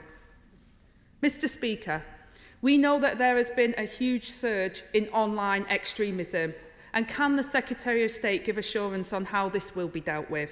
What action he is taking to work cross-government to assess and confront online hate? We know that extremism doesn't exist in a vacuum, and we need political leadership on this. But a quality of good leadership is to empower others. The Secretary of State says that the department has been working with faith groups, civil society and local councils, and I agree that they all have a crucial role to play in tackling extremism. But what form has that consultation taken, and will he publish the findings of that consultation? And on the wider work now needed, can the Secretary of State set out if this work will be underpinned by a new cross-government counter-extremism strategy, given the last one is now 9 years out of date? Will it include action to rebuild the resilience and cohesion of our communities? And he mentions new funding. How much will that funding be, and how will it be allocated? And how will it interact with other funding streams, including the multi-faith dialogue? Mr Speaker, I also want to raise the point about hate crime and how important this is to tackling extremism. We have seen an appalling surge of anti-Semitism and Islamophobia in recent months, and the previous strategy is now 4 years out of date. Can I ask the Secretary of State, when will he have an updated hate crime action plan? And have ministers abandoned plans to bring forward a new hate crime strategy? And can I ask the Minister, why is the Anti-Muslim Hatred Working Group and the Anti-Semitism Working Group no longer meeting? We need much stronger action to tackle the corrosive forms of hatred that devastate lives and corrode communities. But today's statement does not go far enough. And regardless of how workable and effective this new definition and centre of excellence is, this announcement will not be enough. I want to finish by echoing the words of the Archbishops of Canterbury and York and their warnings that against the backdrop of growing divisions, it is for political leaders to provide a conciliatory tone and to pursue policies that bring us together, not risk dividing us apart. I look forward to working with the Secretary of State on this. Secretary of State. Well, I'm very grateful to the Shadow Secretary of State for the constructive, detailed and consensual approach that she's taking to what are inevitably challenging and difficult issues. I enjoyed the opportunity to talk to her and other Labour colleagues yesterday. I look forward to working together in the future, and I know it is the role of the opposition to challenge, and the constructive way in which challenge has been issued today is something which I wholeheartedly welcome. Can I also say that I agree with the Shadow Secretary of State that the danger to elected representatives is growing, and it is something which my right honourable friend, the Security Minister, has invested time, care and money to counter. And can I also say, of course, passion, vigour, determination is part of the meat of our politics, and nothing in anything that we have said today should take away from our desire to see free speech exercised as energetically as possible. The Shadow Secretary of State mentioned the leaking of some information relating to our work on this. I deprecate that leaking. It is fundamentally a challenge to the effective operation of government, and a leak inquiry has been commissioned in order to see how some of the information about our statement today was shared. But, Mr. Speaker, there is an opportunity for all of us, as a result of our having given the statement, to scrutinise the detail. The Shadow Secretary of State talks about the Centre of Excellence, how it will be staffed, how it will be funded. Impartial civil servants with training in this area will be supplemented in their work by studies by academics and academic bodies, and of course we will work with the existing expertise in the Homeland Security Analysis and Intelligence Unit within the Home Office in order to ensure that all our work is rigorous. And we will make sure that if a decision is made to list an organisation as extremist, that we will show our working, as it were, that the evidence which leads us to that conclusion and the judgment that we have made will be there for everyone to see. The Shadow Secretary of State asked, of course, why it was the case that in the past, government or arms of the state had unwittingly involved themselves or been engaged with extremist organisations. It's because the definition, while well-intentioned and drawn up with care, was perhaps insufficiently precise and perhaps insufficiently policed, that we thought it was appropriate to update that definition. And this follows on, of course, from the Shakil Beg case, from William Shawcross's independent review of Prevent, and other examples that were brought to government's attention. And I think the real sin would be, having been told by independent figures, by the courts, and by William Shawcross, that we needed to look again at our approach. The real sin, I think, would have been not to, and to have stuck to a course which had led to mistakes in the past. And of course, the Shadow Secretary of State asks about wider work on resilience. We'll be publishing a more detailed action plan which will include funding commitments to support organisations on the ground which do build up a greater degree of community resilience, and I look forward to working with her and others in local government to achieve that valuable end. Fire of the House, Sir Peter Bottom. I'm glad to follow both the previous frontbench speakers, who I think have given a lead to the House. There's an interesting question. When, 90 years ago, would it have been right to identify Oswald Mosley and his approach, not just as politicians, but as people marching through streets to intimidate people, as a threat, and why it took so long more recently, when Catherine Stock was at Sussex, that the Students' Union and many others called her a dangerous extremist for writing a rather good book and having views which are now mainstream. It seems to me that filling in the gap between what's not necessarily criminal but should be identified as wrong is an important thing, and I hope the whole House can give support to the proposals today. I'm very, very grateful to the Father of the House. There should rightly be a high bar on the use of criminal sanctions. We should seek to encourage free speech always, but he is quite right to draw attention to the freedom-restricting harassment that some have engaged in, and I completely endorse the point that he makes about Kathleen Stock, a distinguished academic. SNP spokesperson Alison Poulos.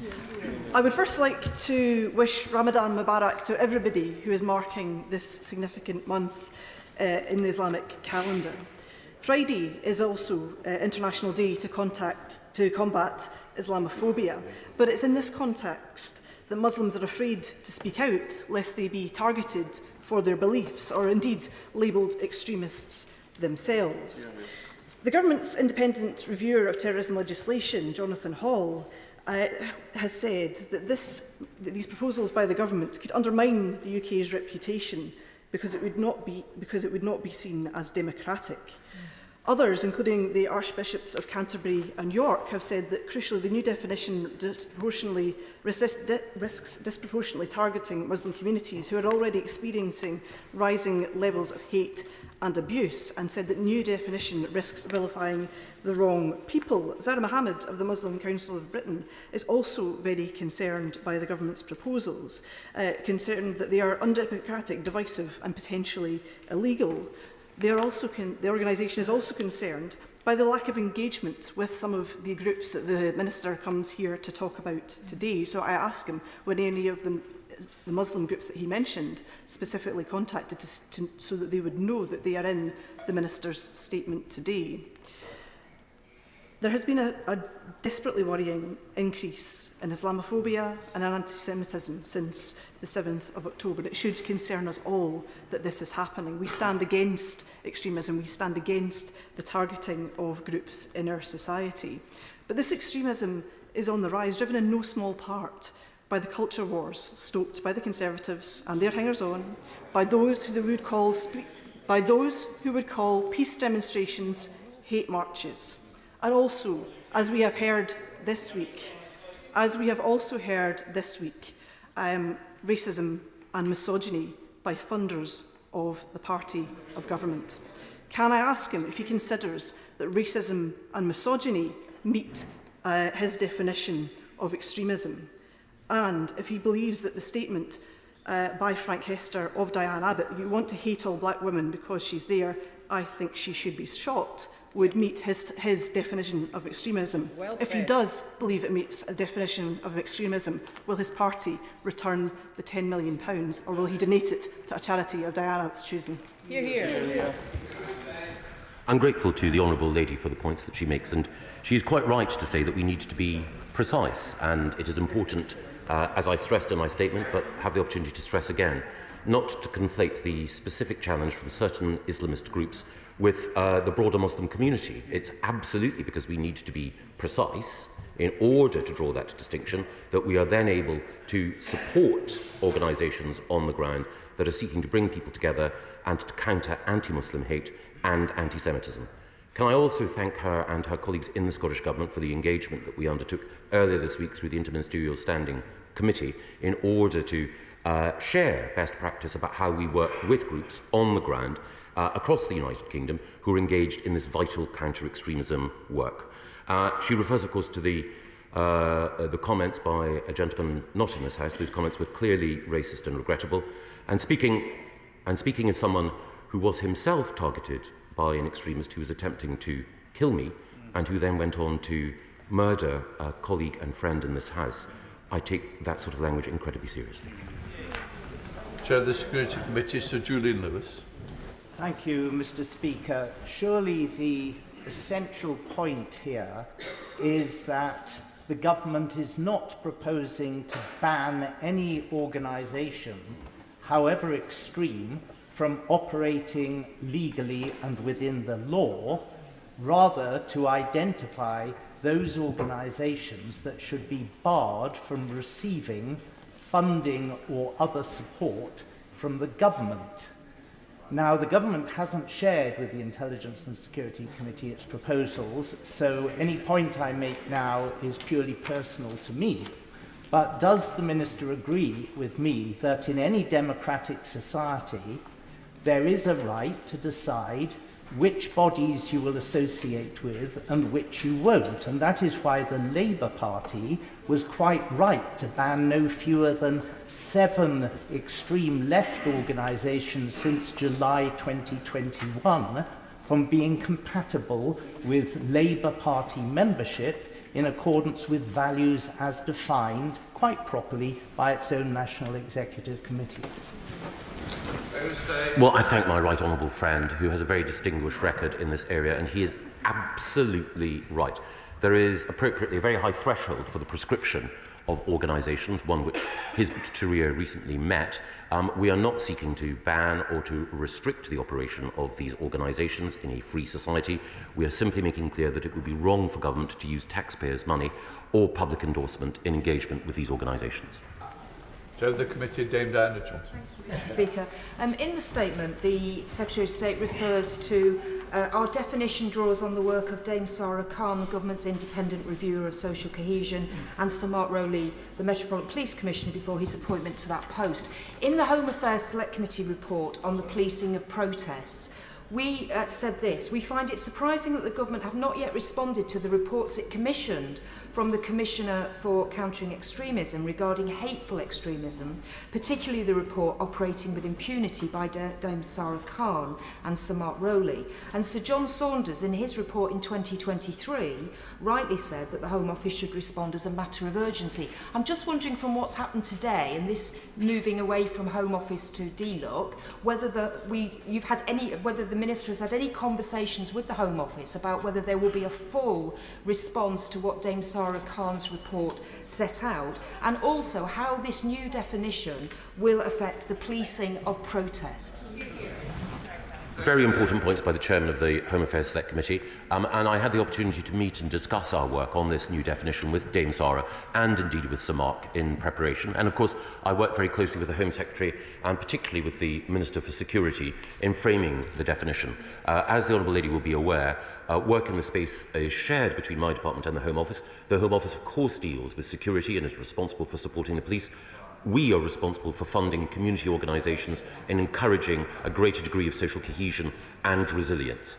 There will be further responses to some of the recommendations in that report, and indeed in Lord Walney's report, and indeed in Dame Sarah's additional report, which will be forthcoming, and I hope that I'll have the opportunity, alongside the Home Secretary, to share further detail in the weeks ahead. Dame Priti Patel. Speaker, can I just put on record, first of all, my thanks to Dame Sarah Khan, Sir Mark Rowley and William Shawcross for all the work that they have all done, certainly during my time as Home Secretary in this important area, and of course to the Secretary of State. Now, while these proposals are non-statutory and will act as a guide for civil servants and for ministers, can the Secretary of State share and explain what evidential thresholds will be applied by the new Centre of Excellence when compiling the list of organisations and guidance, and also how this guidance will be applied against existing definitions in law of racism, incitement and intimidation, which clearly are all active right now and obviously guide our security services and our police when it comes to the application and upholding the rule of law. I'm very grateful to my right honourable friend who, during her time in the Home Office, initiated and took forward fantastic work in dealing with extremism and intolerance.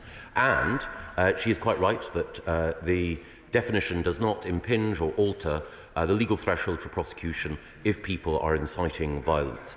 Indeed, there are arguments for looking again at our laws to make sure that they are fit for purpose, but today's definition is not about changing the criminal law. It is about setting a threshold, and that threshold is one that will be evidenced when we come forward with those organisations that we believe meet this bar, with evidence which everyone can see makes a compelling case for the nature of the extremist ideology which spurs those organisations on. Madam Speaker, the Secretary of State, in my view, very unwisely, recently closed down the interfaith network which facilitated the kind of dialogue which he praised in his statement, and he closed it down on the grounds that one of its 22 trustees is connected with the Muslim Council of Britain. If an organisation finds itself unjustly on the list that he proposes, will it have the opportunity to appeal against its inclusion there? I'm grateful to the right honourable gentleman, and it wasn't the case that we closed down the interfaith network. We ceased funding, and the interfaith network draws its funding from a variety of sources. But it is the case that we will apply appropriate due diligence, publish evidence, and of course, if anyone believes that our judgment is wrong, as in any case when government acts and it is believed to be unreasonable, then the option of judicial review is always available. Robert Buckland. Thank you, Madam Deputy Speaker. I welcome my right honourable friend's statement. Words matter, and I note in particular the definition about intentionally creating a permissive environment to deal with the harms that he rightly identifies and we all oppose. However, there are dangers in that wording.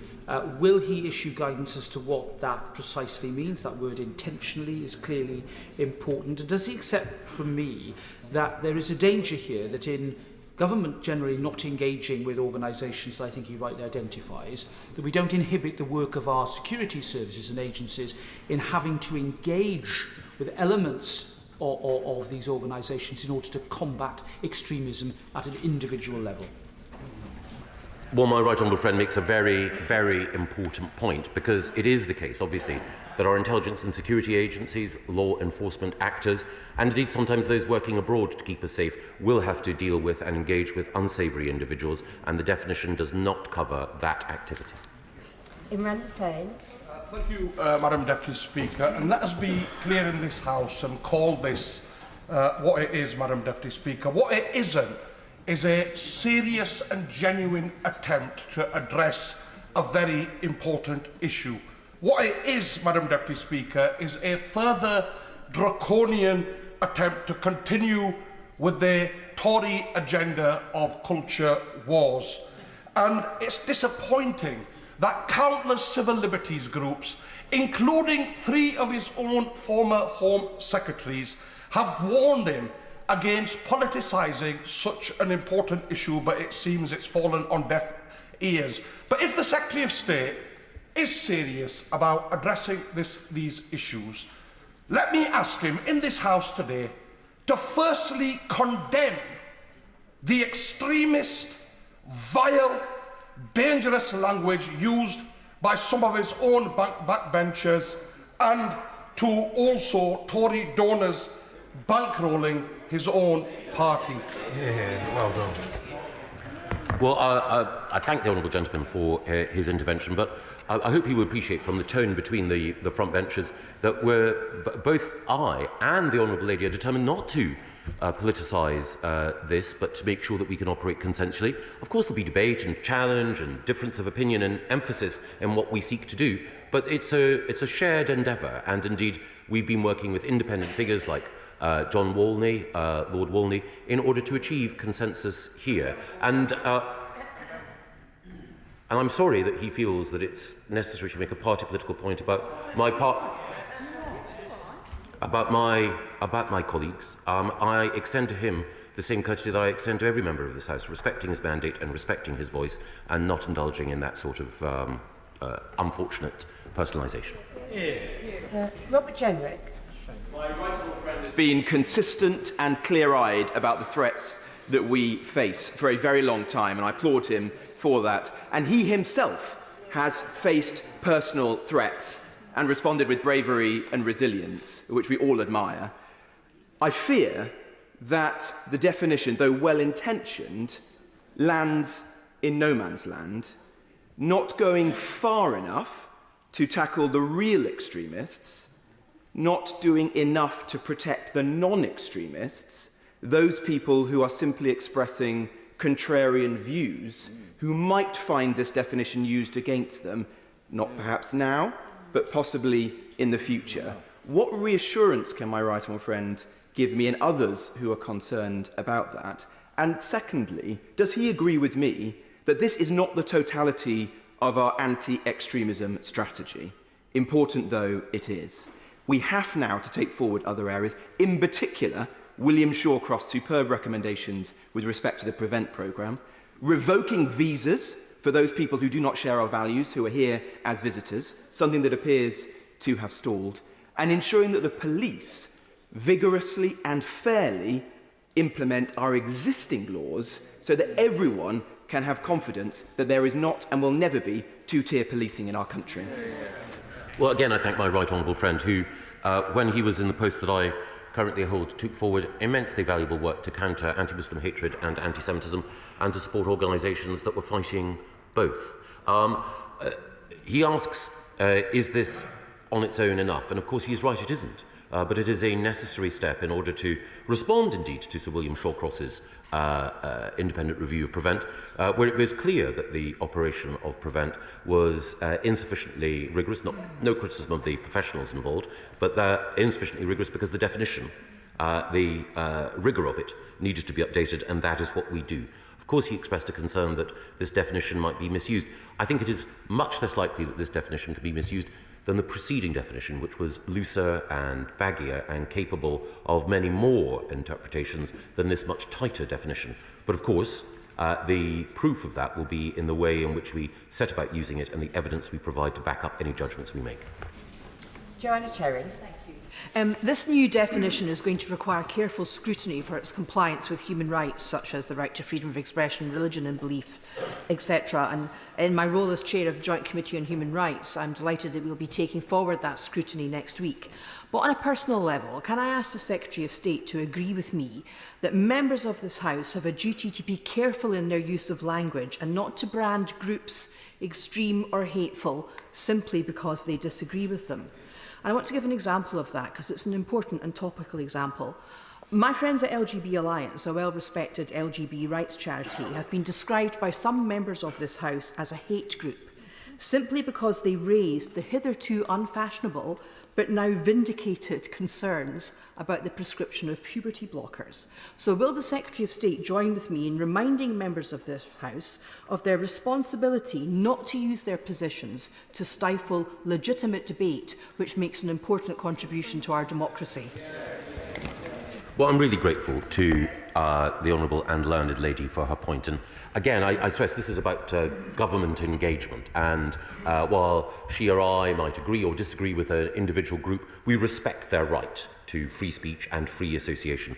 And the points that she makes about the LGB Alliance are well made. Again, it is right that there should be debate on gender and sex questions, and I commend the government for the steps that it's taken to ban puberty blockers. And therefore, I think in this debate, a degree of respect and concern for the very different and heartfelt positions that everyone holds is right. And may I say that her consistent championing of a particular position, though sometimes unpopular with others, is commendable and brave, and she represents the very best of her party. Kit Malthouse.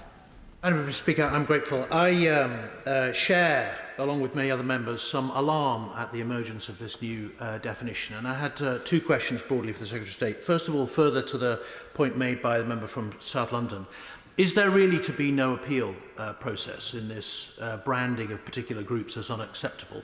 Not least because, as he will, I'm sure, intend, putting them on a government blacklist effectively will have a chilling impact more widely on their place in society, from financial services to the media, who is likely to engage with them. So at what stage in the process will those groups that he decides are worthy of examination be able to present evidence in their defence? And secondly, if a member of this House disagrees with the view of the Secretary of State or the government and decides to invite that group into the House or be a member of that group, will the government refuse to engage with the Member of Parliament? Well, I'm grateful again to my right honourable friend and commend him for the work that he did in the Home Office. During his time there, he will have known that there was an already existing definition, and with that already existing definition, there was an obligation on government not to engage with certain groups. He will also know that while he was there, Sir William Shawcross pointed out that that definition needed to be updated and those engagement principles reinforced. So we're simply doing what, continuing the work that he did so diligently and effectively while at the Home Office. Organisations, I mentioned them earlier, like the British National Socialist Movement and Patriotic Alternative, are organisations which I would hope that no member of this House would want to deal with, but obviously each individual must look to their own conscience about the organisations with which they engage. This is purely about government. Parliament is, quite rightly, sovereign. Jeremy Corbyn. Thank you, Madam Deputy Speaker. Following the point made by the member for Hampshire just now, I urge the Secretary of State to be cautious in all of this, because those of us, for example, that campaigned against apartheid in the 70s were often condemned. The ANC was never banned in Britain, but there were calls to ban it. Things change, history moves on, and those that marched for peace in Ireland were condemned at the time, and later we had the Good Friday Agreement. So I ask the Secretary of State, what is the status of the statement that he's just put before us today? Does it have legal force? Will it be an instruction to the police? Will it be an instruction to local authorities? Exactly how will it be implemented? And on page 5 of his statement, page 5 and 6, he quite rightly makes the point that we have rights of religious assembly, rights of free speech, rights of organisation. Very important to state those. All of those are enshrined in the European Convention on Human Rights. Can he assure us, because it's not mentioned anywhere in this document, that there is no plan whatsoever by the government or the Conservative Party to withdraw from the European Convention of Human Rights and therefore from the European Court of Human Rights, because for all its failings and inefficiencies, it does underpin human rights in a very, very important way. Well, I'm grateful to the right honourable gentleman for the points that he makes, and his question gives me an opportunity to clarify that we will proceed with caution, and that this definition governs only government engagement and government funding. Other autonomous organisations must and will make their own judgments. This is simply about what government and its agencies do. And he makes the point that, again, people and organisations can change over time. That is true. There are people who have been members of extremist organisations who have changed their view and who have been invaluable in helping us to challenge the work of extremists. Those who were formerly members of Islamist organisations like Hizb ut-Tahrir have been valuable in countering that hate. Those people who were formerly members of neo-Nazi organisations have been invaluable in making sure that we can police their activities. So, of course, it is always within the human heart to have the capacity to change and to reform. Parliamentary State. Mr. Speaker, of course, the first duty of any state is to protect your citizens' national security. And many of us have different experiences of dealing with extremism. I've sat on the Home Affairs Select Committee previously for 3 years dealing with extremism and radicalisation in that regard. And as somebody who comes from a Muslim faith, I get 1,000 pieces of hatred from the far right. And I also get 1,000 pieces of hatred from Islamist Daesh-inspired individuals. I also have a death threat being investigated by Kent Police at the moment, like other members will have their own different experiences. I say this to the Secretary of State. This statement is being made today, after 16 months of this government, our government, not having an independent advisor to tackle Islamophobia. This statement is also being made after 2 weeks ago, the government-funded body Tal Mama published data to say there was 2,000 pieces of hate incidents or crimes against the Muslim community. And we haven't had a statement from the government at all on engagement with the Muslim community. So the question I ask the Secretary of State is this. People will be looking at this statement with that backdrop in mind, and I want him to clarify to me today, with regards to the interpretation of this definition. Am I right that it will be a minister who will be making the determination if something is intolerant, is a permissive environment, or if it's intolerant?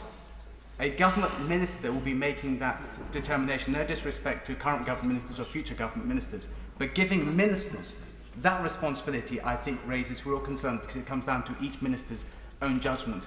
And this matter needs to make sure that we have a thorough, independent, fair process because we are all committed to our national security. Well, I'm very grateful to the honourable gentleman who has endured the consequences of extremism himself and who's been a very valuable voice for religious freedom for many years now. He makes two important points. The need to be vigilant in dealing with anti-Muslim hatred, and that is why my right honourable colleague, the Security Minister, announced more than £100 million worth of funding in order to better protect mosques and to better protect schools and other Muslim community centres. I commend that initiative. It is also why the government continues to fund the excellent organisation Tel Mama, whose founder I had the opportunity to meet again yesterday in order to discuss the approach that we are taking. He asks, is it the case that ministers alone make the judgment? Ministers will make that judgment informed by impartial civil service advice and academic research. John McDonnell. For a number of years I've been meeting with and working with an organisation that published in 2018 its report, Our Shared British Future, Muslims and Integration in the UK. I supported that report because it called for equal integration to all, breaking down barriers, working towards tackling challenges, hindering integration. It called for the celebration of British diversity, celebrate the success of our model of integration, and also reported on the role of faith integration organisations in integration to recognise faith can support integration efforts. That organisation is the Muslim Council of Britain. The Secretary of State deprecated the leaks around this report. Well, the informal spin and briefings that have taken place have dragged the name of the Muslim Council of Britain through the mud in recent days. He hasn't fairly answered the question about what appeal process will be taking place apart from judicial review. Will organisations, therefore, and individuals have access to legal aid for judicial review in challenging decisions by the Secretary of State on this? I think it was the Labour government when Gordon Brown was Prime Minister that raised concerns about some of the activities and views expressed by members of the Muslim Council of Britain, but any organisation which has concerns raised is an organisation that we will be very, very careful in scrutinising before taking any steps. And when we do take any steps, if we take any steps, the evidence will be clearly laid out. Miriam Kate. Thank you, Madam Deputy Speaker. And I absolutely support my right honourable friend's aims in making this statement in terms of protecting our democracy and protecting us from violence and threats and the kind of terrorist threats that we've seen over recent weeks. But I do share the concerns that many honourable members have made that in separating the definition of extremism from actual violence and harm, and using terms like fundamental rights, which don't actually have a definition in law, we do risk criminalising, or at the very least chilling the speech of, people who have perfectly legitimate, harmless views. And I just want to go back to the example of gender-critical feminists. So a gender-critical feminist might be intolerant of the rights of people to change their sex on their birth certificate. They might be seeking to undermine that right by seeking to repeal the Gender Recognition Act, for example. They would be labelled extremists under these regulations, as I can see it. And as to impartial civil servants deciding these things, I'm afraid I just don't think that's always the case. And certainly I have seen civil servants wearing very unimpartial lanyards on this particular issue. So I just seek his reassurance that not only will these groups not be labelled extremists now, but there will be protections that they could never be labelled so in future. Grateful to the Honourable Lady. It's precisely because I share her concerns that we've made the definition tighter. I'm sure she's aware of the already existing wording of the 2011 definition, which has a far broader range of groups which could fall within its ambit. By being more narrow, more precise and more rigorous, we more effectively protect free speech. She referred to criminalising. Let's be clear, there's nothing in this which would lead to a ban. It is simply about saying which organisations government should and should not engage with. And I'm sure she would agree with me that neo-Nazi organisations and Islamist organisations of the kind that I drew attention to are the kinds of organisations that government should not be engaging with, and it was regrettable in the past that we have. Richard Ford. Thank you, Madam Deputy Speaker. The government's independent reviewer of terrorism, Jonathan Hall, and the government's independent advisor on anti-Semitism, Lord Mann, have both criticised what they've learned of these outline proposals for a new non-statutory definition of extremism. Jonathan Hall points out that Hizb ut-Tahrir was proscribed under the Terrorism Act for its reaction to the 7th of October attacks, quite rightly. And he said proposals would mark a shift from doing bad things to thinking bad things. Lord Mann points to contradictions between banning some speakers from universities while having just passed a law to enshrine the freedom of speech in universities. And he talks about the politics of division doing nothing to help the Jewish community. Will the Secretary of State be reflecting on the advice of the government's independent reviewer of terrorism and its independent advisor on anti-Semitism? Well, I met them both in the preparation of the work that we've done today, and I think it was the case that the independent advisor on anti-Semitism, Lord Mann, whose work is outstanding, said on broadcast today that he regarded this as an improvement on the existing definition. So I'm grateful for that support and for the honourable gentleman's question and the opportunity for me to relay that to the House. Sir Edward Lee. I'm worried about this. Will my right honourable friend reassure me that nothing in this statement is going to add to the increasing culture in what should be a free country of the intolerance of the right to offend? I mean, I may be offended if people make extreme attacks on Christianity. They have an absolute right to do so, and people have a right to criticise religious people or particular religions. Equally, Orthodox Jews or devout evangelical Christians with a particular view of the Bible or devout traditional Muslims have an absolute right to say what they believe in a free society, even if it's very unfashionable. I couldn't agree more. It's the principle of Milton's Areopagitica that govern my approach towards free speech, that ideas should contend on the plane of argument and that people should be able to discern good arguments from bad arguments. All that this statement does is to tighten the existing definition. The concerns that my right honourable friend raises about definitions being used to marginalise speech, I think existed with the previous definition to an extent. Now, with this tighter definition, and also with the fact that the government will publish the reasons why it chooses not to engage with a group, things could be clearer. And as I say, it's purely about government engagement and financing. And I know that he, like me, would want to make sure that taxpayers' money was stewarded wisely. Andy Slaughter. Thank you very much, Madam Deputy Speaker. This tweet was liked by Sir Paul Marshall. Civil war is coming. There has never been a country that has remained peaceful with a sizable Islamic presence. Once the Muslims get to 15 to 20% of the population, the current cold civil war will turn hot.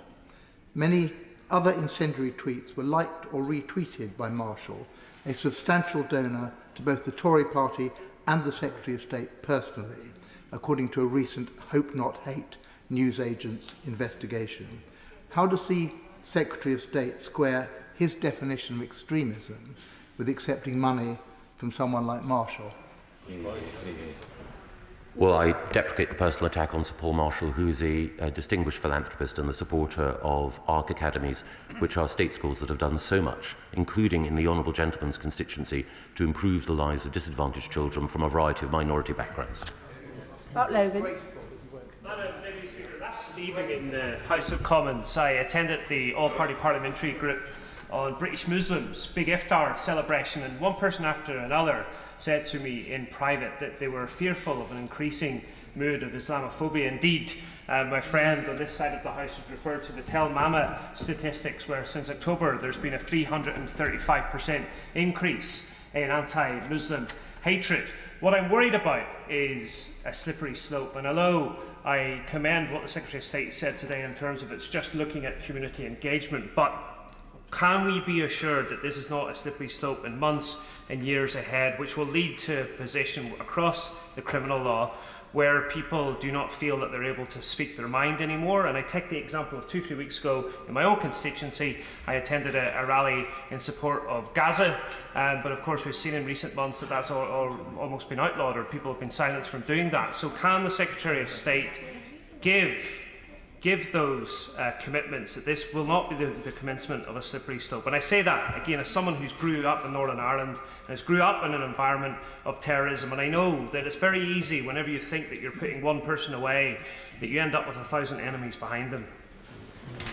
I'm again very grateful to my honourable friend, whose experience not only in Northern Ireland but working abroad to promote peace and inclusion is to be commended. And he's quite right. It's the department which I currently lead which funds Tel Mama, which does such important work in highlighting and recording acts of anti-Muslim hatred. There's been a dreadful increase in them. We want to work with organisations on the ground to counter that hatred. It is the case, as I mentioned, that some of the organisations that have been supported in the past sadly have been extremist and have been seeking to intimidate British Muslims, and that is why we need to be careful with whom we work in order to present a united front against anti-Muslim hatred. George Galloway.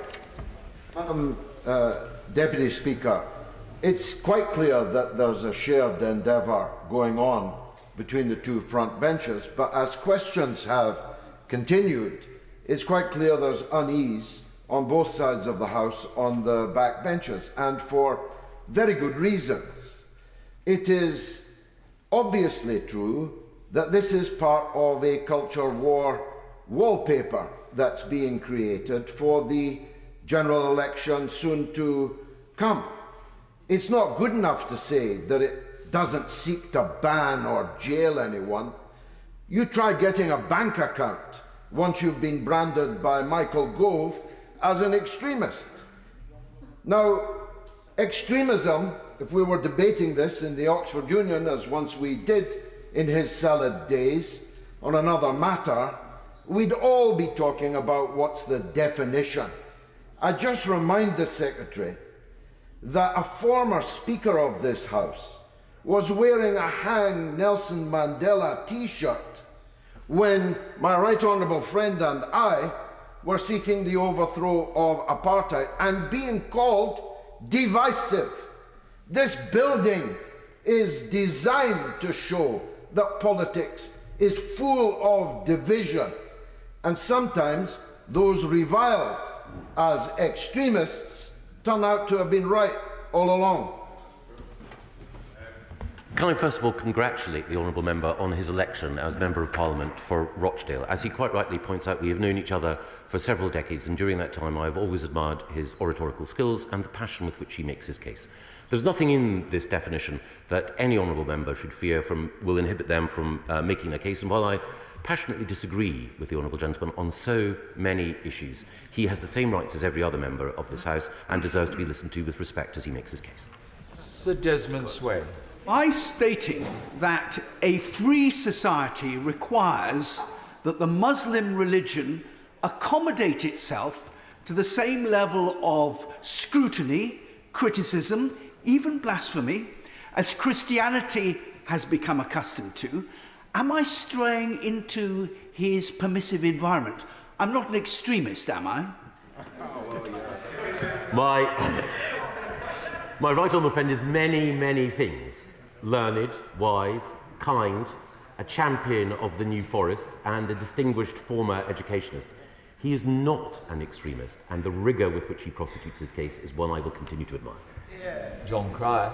Thank you, Mr Deputy Speaker. I share my right honourable friend's concern that government departments may have been engaging with extremists and racists in the past. Now, the Secretary of State seemed to indicate that this engagement or lack of engagement is dependent on the definition. Isn't it also dependent on the common sense of ministers? And if ministers are willing to engage with extremists and racists, surely they shouldn't be ministers in the first place. I absolutely take his point, and the key thing here is that sometimes there are organisations that seek to operate, as I mentioned, and individuals that seek to operate by presenting one face to one group and a different face to another, and that is why we need appropriate due diligence. Mistakes have been made in the past. I think those mistakes were made in good faith and unwittingly. But as has been pointed out, across this House, a number of people have expressed their concern about those past errors. That is why I think we need a tighter and more precise definition. Andrew Rosendale.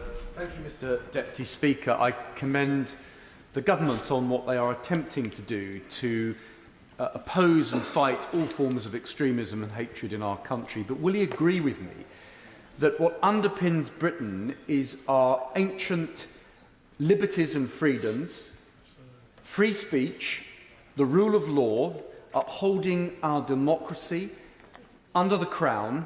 And does he believe, as I do, that we must defend all of our British values and traditions, we must teach them in schools, and we must ensure that British values are the order of the day?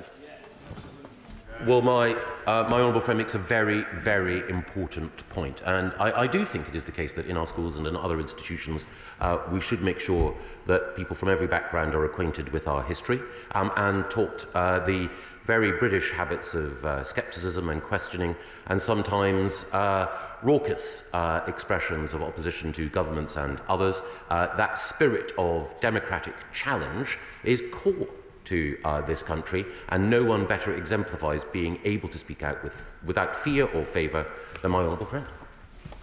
Hannah. The press release attached to this statement, deliberately or otherwise, by reference to the period since the 7th of October, does seem to imply that protest and other human responses to the horrors of Hamas's attacks on Israel and the bombardment of Gaza are extreme. In my diverse and shared South Belfast constituency, we are battling extremism at the moment in the form of a rash of menacing and racist posters about foreigners and housing, and it is my genuine belief that that rhetoric is being fanned by this government, a government of a party who are funded by a person who says that they hate all black women. It is worth mentioning that the Northern Ireland office ministers met with representative paramilitaries during their negotiations on the withdrawal agreement. Politics like this and the departure from pluralism and tolerance are part of the reason why I and many others advocate a new Ireland by exclusively peaceful and democratic means. That would, of course, undermine and change the constitution of the United Kingdom and its democracy. Can the Minister confirm that people like me who advocate a new Ireland are not extremists under the second part of his definition? No, of course not. The SDLP has a long and proud tradition of arguing for Northern Ireland and the Republic of Ireland to become a new state, and that has, as I say, an impeccable political tradition. It is the case, of course, that, as she quite rightly points out, there are many people who wish to protest about what is happening in the Middle East. We may disagree about aspects of that conflict, but a sincere desire to bring peace to the Middle East is one I hope that we all share, and the regrettable instance of prejudice in the streets of South Belfast is one that we all deprecate. James Sunderland. Mr Deputy Speaker, I welcome the clear statement today, and it is right that we openly debate and tackle extremism in this place. At this time of tension and sensitivity, does the Secretary of State agree with me that politicians do have a responsibility to dial down the rhetoric, that divisions must not be exploited for political gain, and that we all just need to work together across the House to achieve it? I couldn't agree more with my honourable friend, and his distinguished career of public service, even before he entered this House, has shown a commitment to working across divides in order to strengthen our democracy. Deputy Speaker, he spoke of sharing workings about affected organisations. He didn't share workings after the abrupt decision he took to pull government funding from the Interfaith Network, causing that respected organisation to close. How does he explain that contradiction between his words and his recent actions? A letter was published outlining the reasoning behind that, and the government is only one of a number of funders of the Interfaith Network. Tom Hunt. Deputy Speaker, I don't want to be accused of dialing up the rhetoric, but I must say I and millions of people in this country are utterly fed up of these protests which have been taking place in our nation's capital. Not every person who attends these protests are an extremist. Not every person who attends it are radicals, but many are. And they are going unchallenged. I've got Jewish friends who won't go into their own capital because they don't feel safe, and it's weekend after weekend after weekend. When is something going to happen? All the public see is impotence. And it is fueling extremism. It is linked to that debate. And frankly, if it doesn't get any better, and we continue to see hate on our streets unchallenged, will the government be prepared to strip responsibility for policing in London from the Mayor of London and give a far stronger steer to the Metropolitan Police, who every weekend, from what I can see, are failing to stand up for our values and for Jewish people to feel safe? Well, my honourable friend speaks passionately about this, and I know myself from talking to Jewish friends that they do consider some of the statements and actions that accompany these marches to cause them to feel a profound sense of fear, and that's been well recorded by not just the government's Commission for Countering Extremism, but by members of this House. So I do share the concern that he has for the Jewish community. I should say that the Metropolitan Police Commissioner takes his responsibilities very seriously, and there have been a number of arrests alongside these marches, and individuals have been prosecuted for incitement and for hateful actions. I would also say that my colleagues in the Home Office have commissioned a report from Lord Walney, John Woodcock, as was, looking at how we effectively give the police all the powers they need, and we will be coming forward in due course with a response to that report. Mr. Bergen. Thank you, Mr. Deputy Speaker. I'm afraid that the statement has not assuaged the fears that so many have about what the government is really up to here.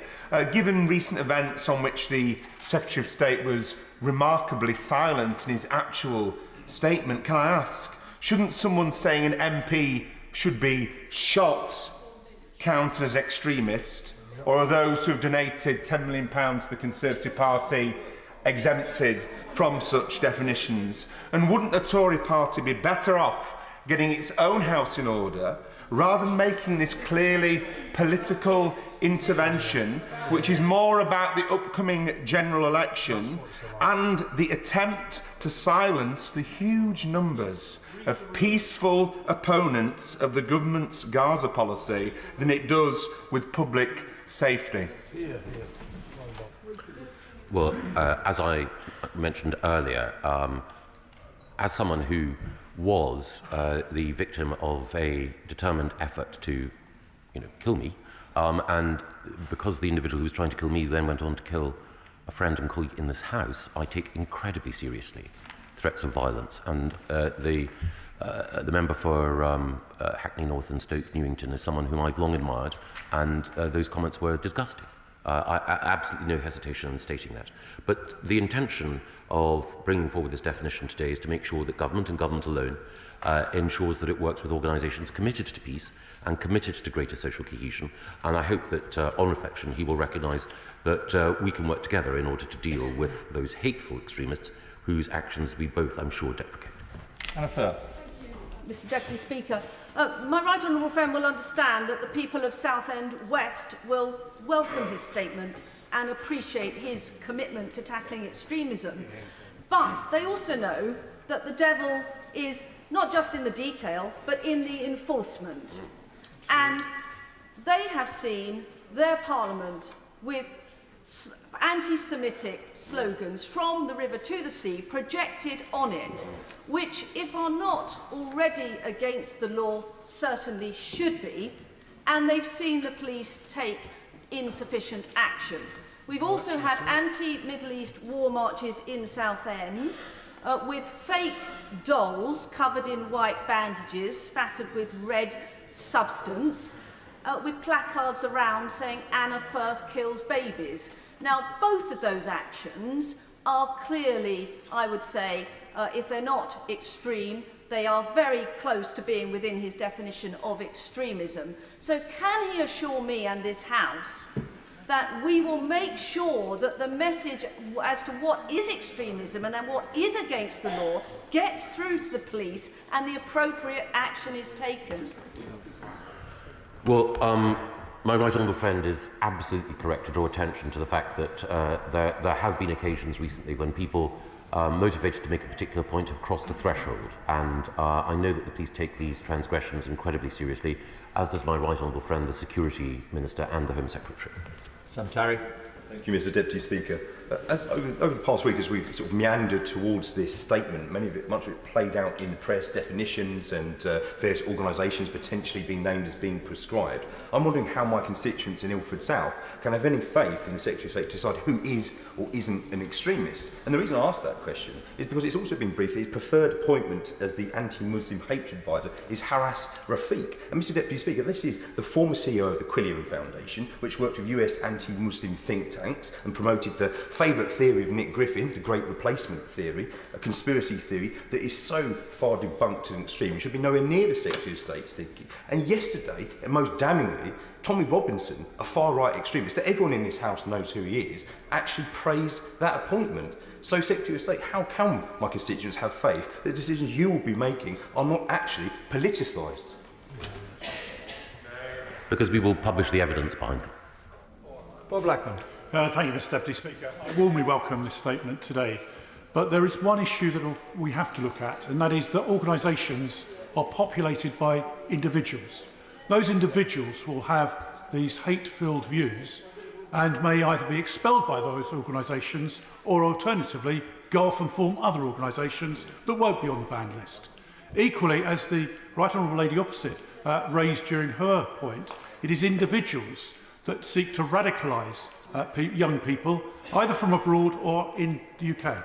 So what action is my right honourable friend going to be taking to ensure that foreign nationals who seek to radicalise our young people are prevented from doing so?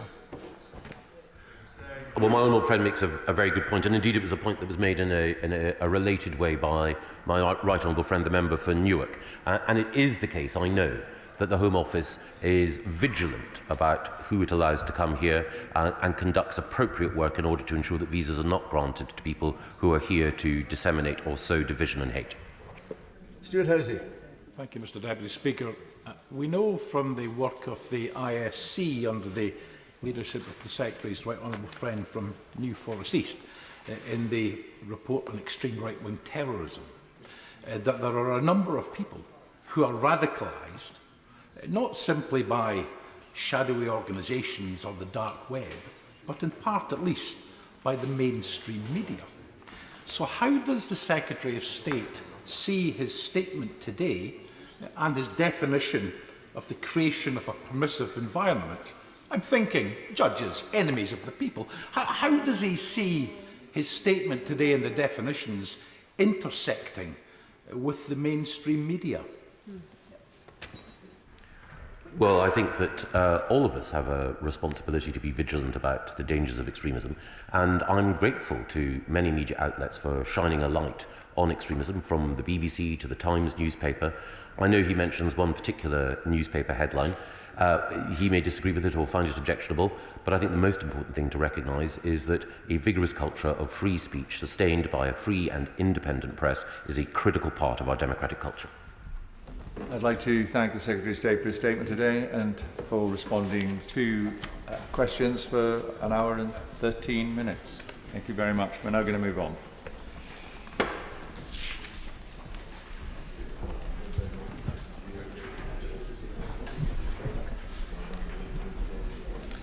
We will start with the motion on the supplementary estimate for the Department for Education and the debate on the spending of the Department for Education on special educational needs and disabilities provision. The debate will be led by Robin Walker. Minister, to move the motion formally. I beg to move. The question is as on the order paper. Robin Walker. Thank you very much, Mr Deputy Speaker. I'm grateful to colleagues on the Liaison Committee and the Backbench Business Committee for supporting my application for this debate and to giving it the prominent position it has got today. I want to thank all of those who supported the application and note that it's an unusual subject that brings together the Right Honourable Gentleman for Hayes and Harlington, my Right Honourable friend for Houghton